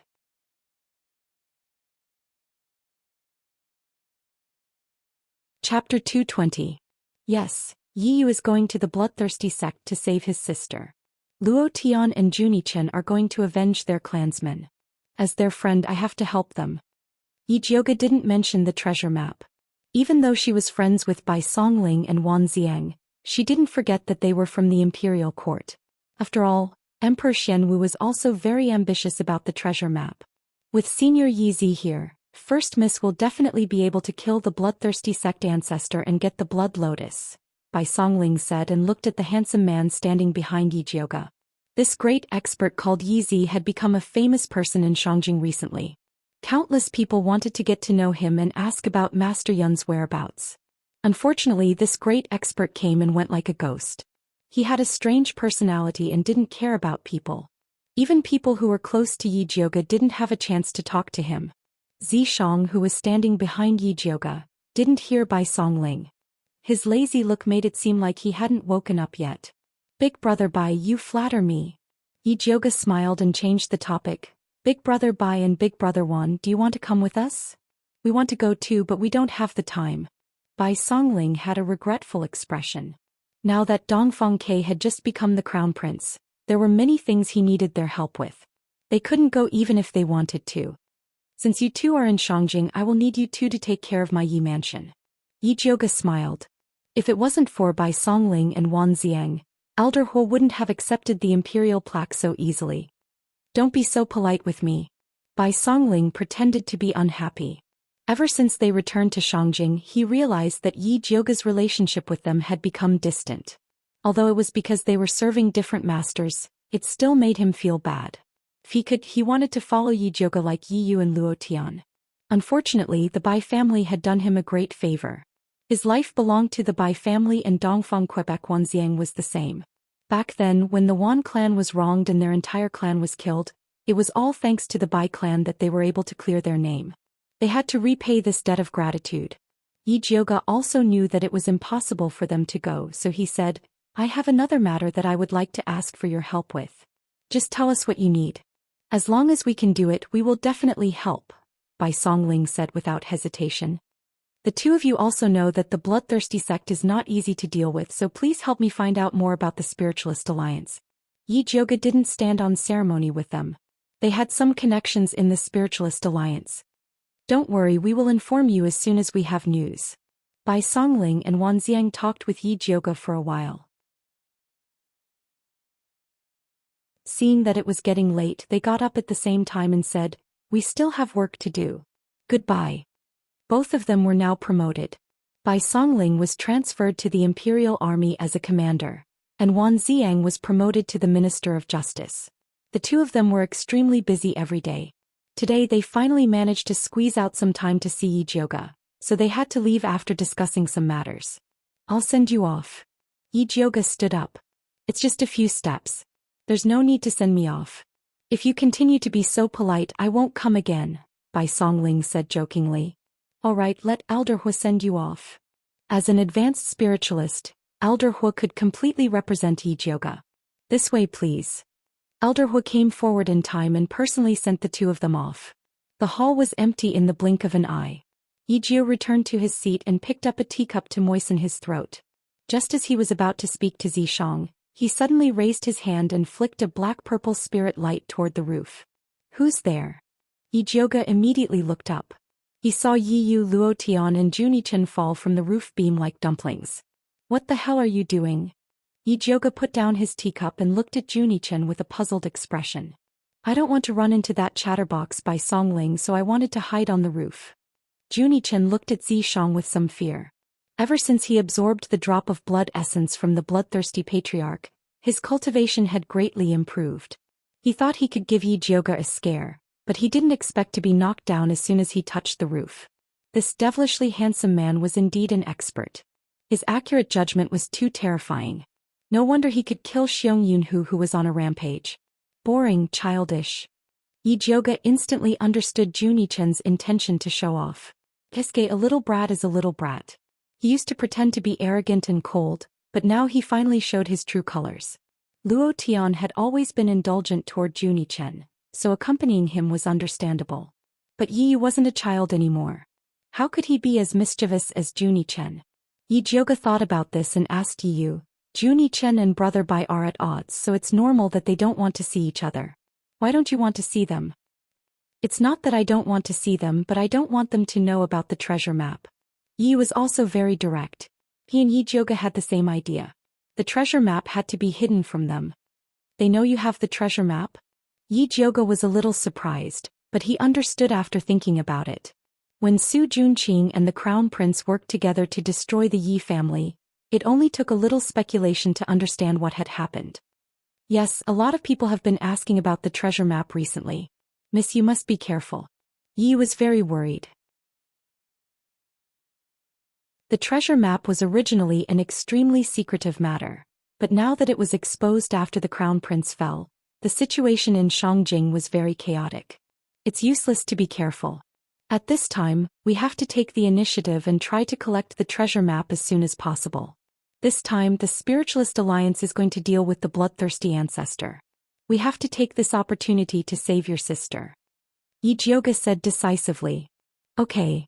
Yi Yu's spirit was lifted and he nodded hard. He had been waiting for this moment for a long time.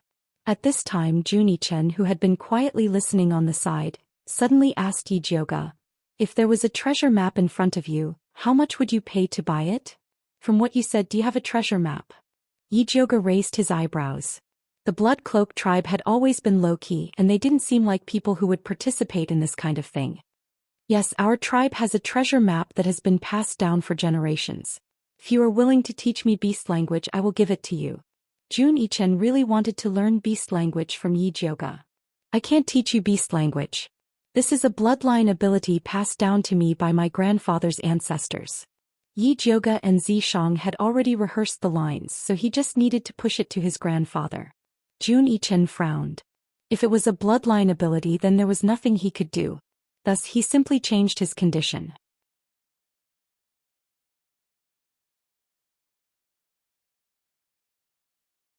Chapter 221. Then give me 100 bottles of spirit beast pills to exchange. Zhou Xian waved his hand domineeringly. He was calculating in his heart. The blood-clothed Miao tribe only had him and Luo Tian left. Luo Tian had already sold himself to Yi Jioge. The treasure map was useless to him, he might as well give it to Yi Jioge.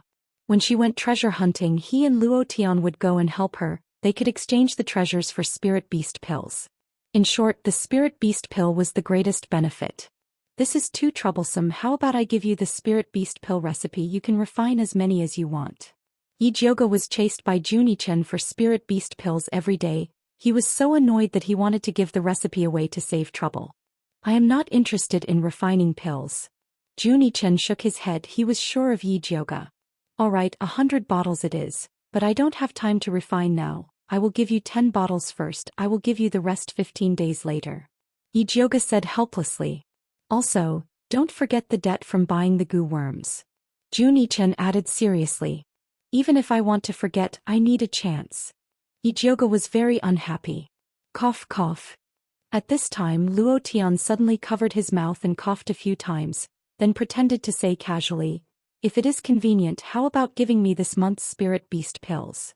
A monthly allowance of 1 bottle, such a good benefit, he could not lose it. Then can my monthly allowance be changed to spirit beast pills, or can I buy a bottle from you? Yu asked carefully. Recently, Black Overlord had been complaining to him every day, saying that Xiaohong could eat spirit beast pills with its master, but it had to eat poison with its master every day. It even had the thought of going on strike. All right, I will give it all. Yi Jioge felt that he really owed them. Thank you, Mississippi. Luo Tian smiled reservedly. Don't thank me too early.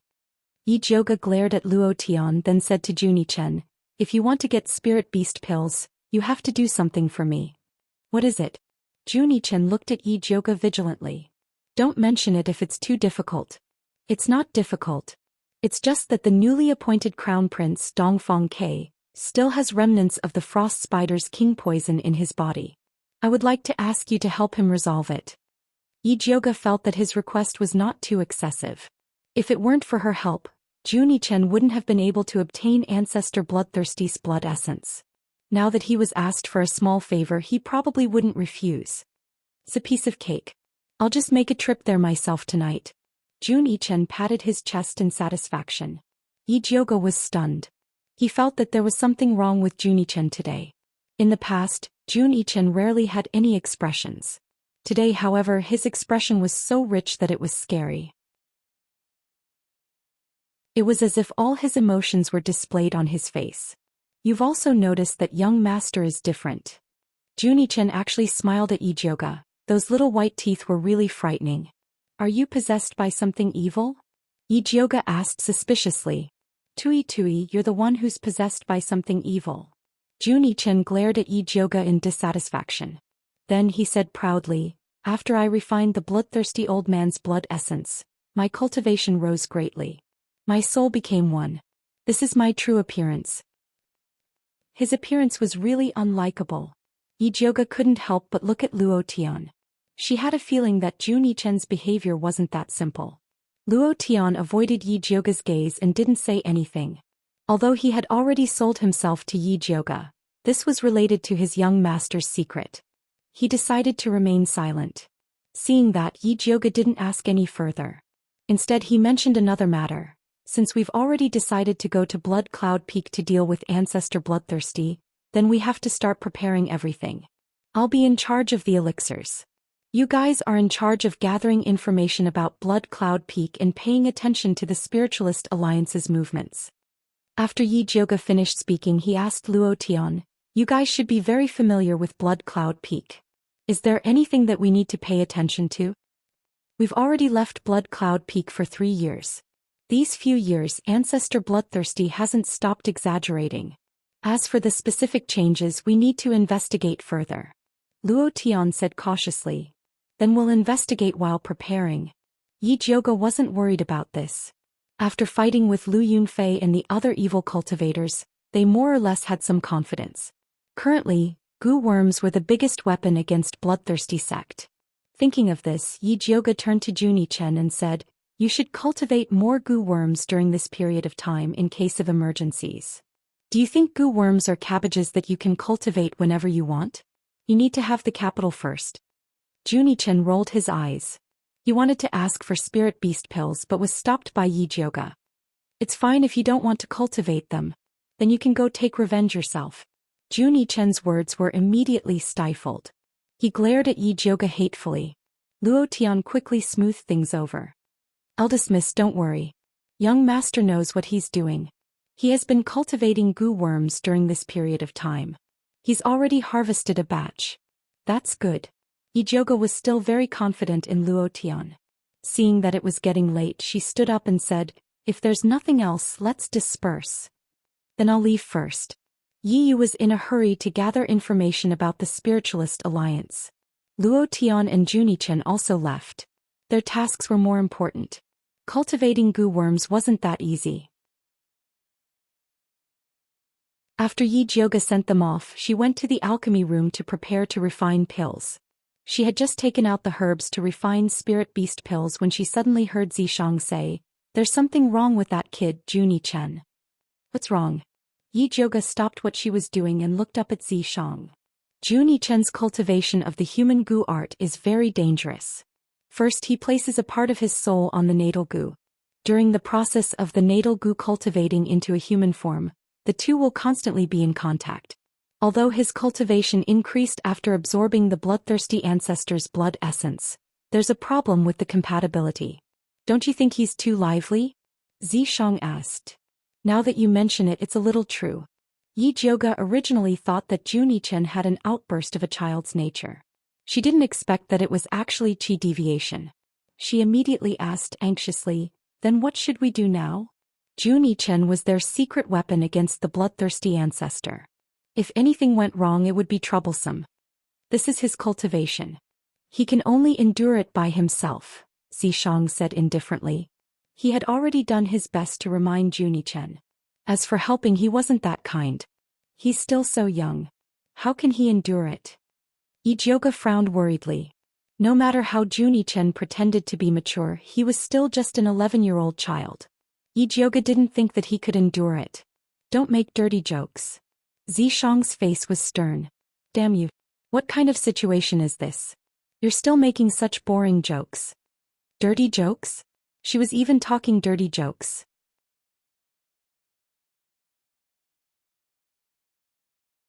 Chapter 222.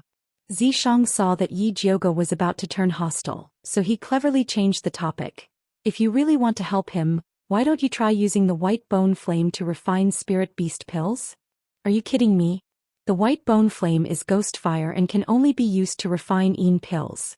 I don't want those goo insects to become ghost insects." Yi Jiuge felt that Zishang was clearly causing trouble. These goo insects aren't spirit beasts. Maybe it's better to eat Yin pills. Also, your bronze cauldron is different from other cauldrons. It can refine all kinds of heaven and earth elemental energy. Maybe it can refine some special pills. Why don't you give it a try? Zishang didn't look like he was joking. Yi Jiuge pondered for a moment and felt that Zishang's words made sense. Refining goo insects was originally a sinister technique. Maybe pills were more suitable. Let's try refining a few first.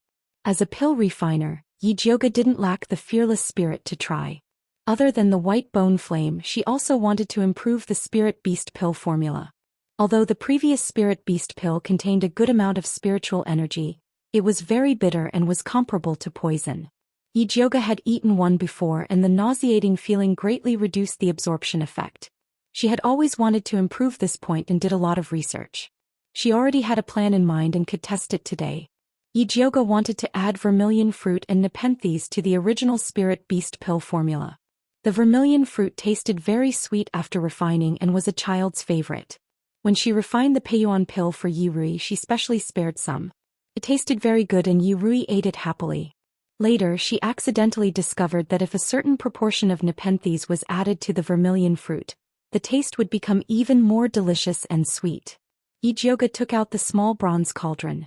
Ever since the fat black rat fell asleep, the small bronze cauldron had changed a lot. After injecting spiritual energy, it was half the height of a person. Not only could it contain more herbs, but the refining speed was also faster and the success rate was much higher. In the past, one furnace could only produce 20 spirit beast pills, but now it could produce 200. It was because of this magical tool that she dared to agree to Junichen's request. Otherwise, just refining spirit beast pills would exhaust her to death. Yijioga put the ingredients into the small bronze cauldron and summoned the white bone flame to start refining. Although the soybean-sized white bone flame looked very small under the huge bronze cauldron, the power it could unleash was very strong. The herbs in the bronze cauldron quickly melted and turned into a black liquid. Seeing that it was about time, Yijioga threw the vermilion fruit and nepenthes grass into the small bronze cauldron according to the ratio of 1 to 5.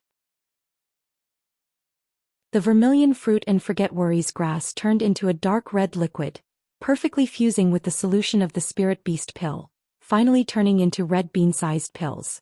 Yijioga made a hand seal to open the cauldron, and a refreshing fragrance assailed his nostrils. The green cauldron was filled with pills and the color was as alluring as cherries. Why does this pill look like a candy? Zhishang raised his eyebrows. This is exactly what I want. Yijioga said as he took out a pill and threw it into his mouth. He discovered that the spirit energy contained in this batch of spirit beast pills was even purer than before, without a trace of ghost chi or yin energy. What's going on? Yijioga was shocked. Could it be that this small bronze cauldron was so magical that it could even turn ghost chi into spirit energy? All things return to one. Ghost chi is also a type of heaven-earth yuan chi. If you use the white bone flame to refine pills, it will actually stimulate the pure spirit energy contained in the herbs.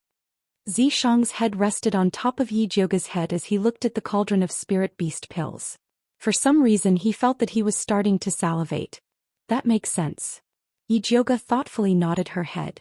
She picked up a spirit beast pill and was about to carefully feel it, but Zhishang snatched it away and threw it into his mouth. If you want to eat, can't you take it yourself? Yijioga harshly condemned Zhishang's action of snatching food. It's more delicious to snatch it. Do you want a bite? Zhishang held a spirit beast pill in his mouth and moved closer to Yijioga's mouth. Disgusting.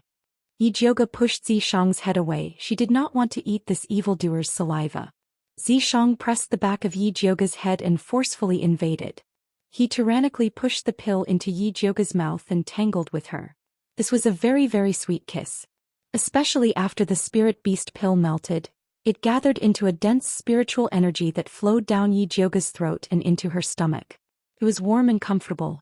Her entire body relaxed, her mood was calm and satisfied. She was even somewhat reluctant to end this kiss. In the end, Zhishang took the initiative to stop. He did not tease Yijioga like he usually did. Instead, he turned around and announced to the small bronze cauldron in a domineering manner. This cauldron of pills belongs to this sovereign. With that said, his sleeves grabbed towards the large bronze cauldron. A cauldron of 200 spirit beast pills flew into his sleeves in a line and disappeared. You took it away just because you said so. Did you even ask for my opinion? Yijioga was unconvinced. She would not admit that she was venting her anger on Zhishang, this guy who ran away after kissing her. Do you need this sovereign to emphasize again who you belong to? Zhang blinked his peach blossom eyes as if saying, if you don't understand, this sovereign is more than happy to prove it to you. No need. Ijoga glared at Zhang. She was very clear about the fact that she had long sold herself to Zhang. This pill is not bad, it's just that the name is too unpleasant. Zhang threw a pill into his mouth and said unhappily, calling it Spirit Beast Pill is too insulting to this sovereign's demonic character. At the very least, it should be changed to something like Limitless Pill, Overlord Pill or something like that. Forget it, I'm still counting on this pill to earn money. How would Ijoga dare to come up with such an annoying name? Most importantly, Heavenly Spirit Pill, Overlord Pill and whatnot did not match the characteristics of this pill. Then let's call it Heavenly Dragon Pill. Zhang decided. Heavenly Dragon, your sister. Ijoga rolled her eyes at Zhang. After thinking for a moment she said, then let's call it Cherry Pill. These pills looked like small cherries and were worthy of the name Cherry Pill. Furthermore, she had eaten one just now and realized that it had the same effect of replenishing spiritual energy for humans, so there was no need to stick to the name Spirit Beast Pill. Alright. Zhang reluctantly agreed and then threw another pill into his mouth and ate it with relish.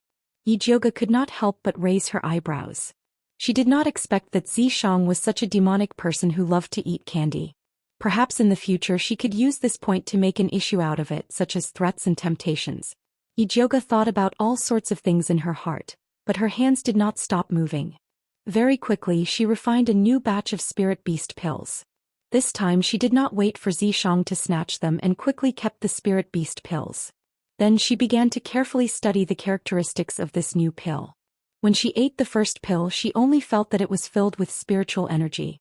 When she ate the second pill she was disturbed by Zhang, and that feeling of ecstasy was too subjective. When she ate the third pill, Ijoga finally realized that the characteristics of this new pill was actually to calm the mind. You're tuning in to the Zhou Xian's Legacy YouTube channel.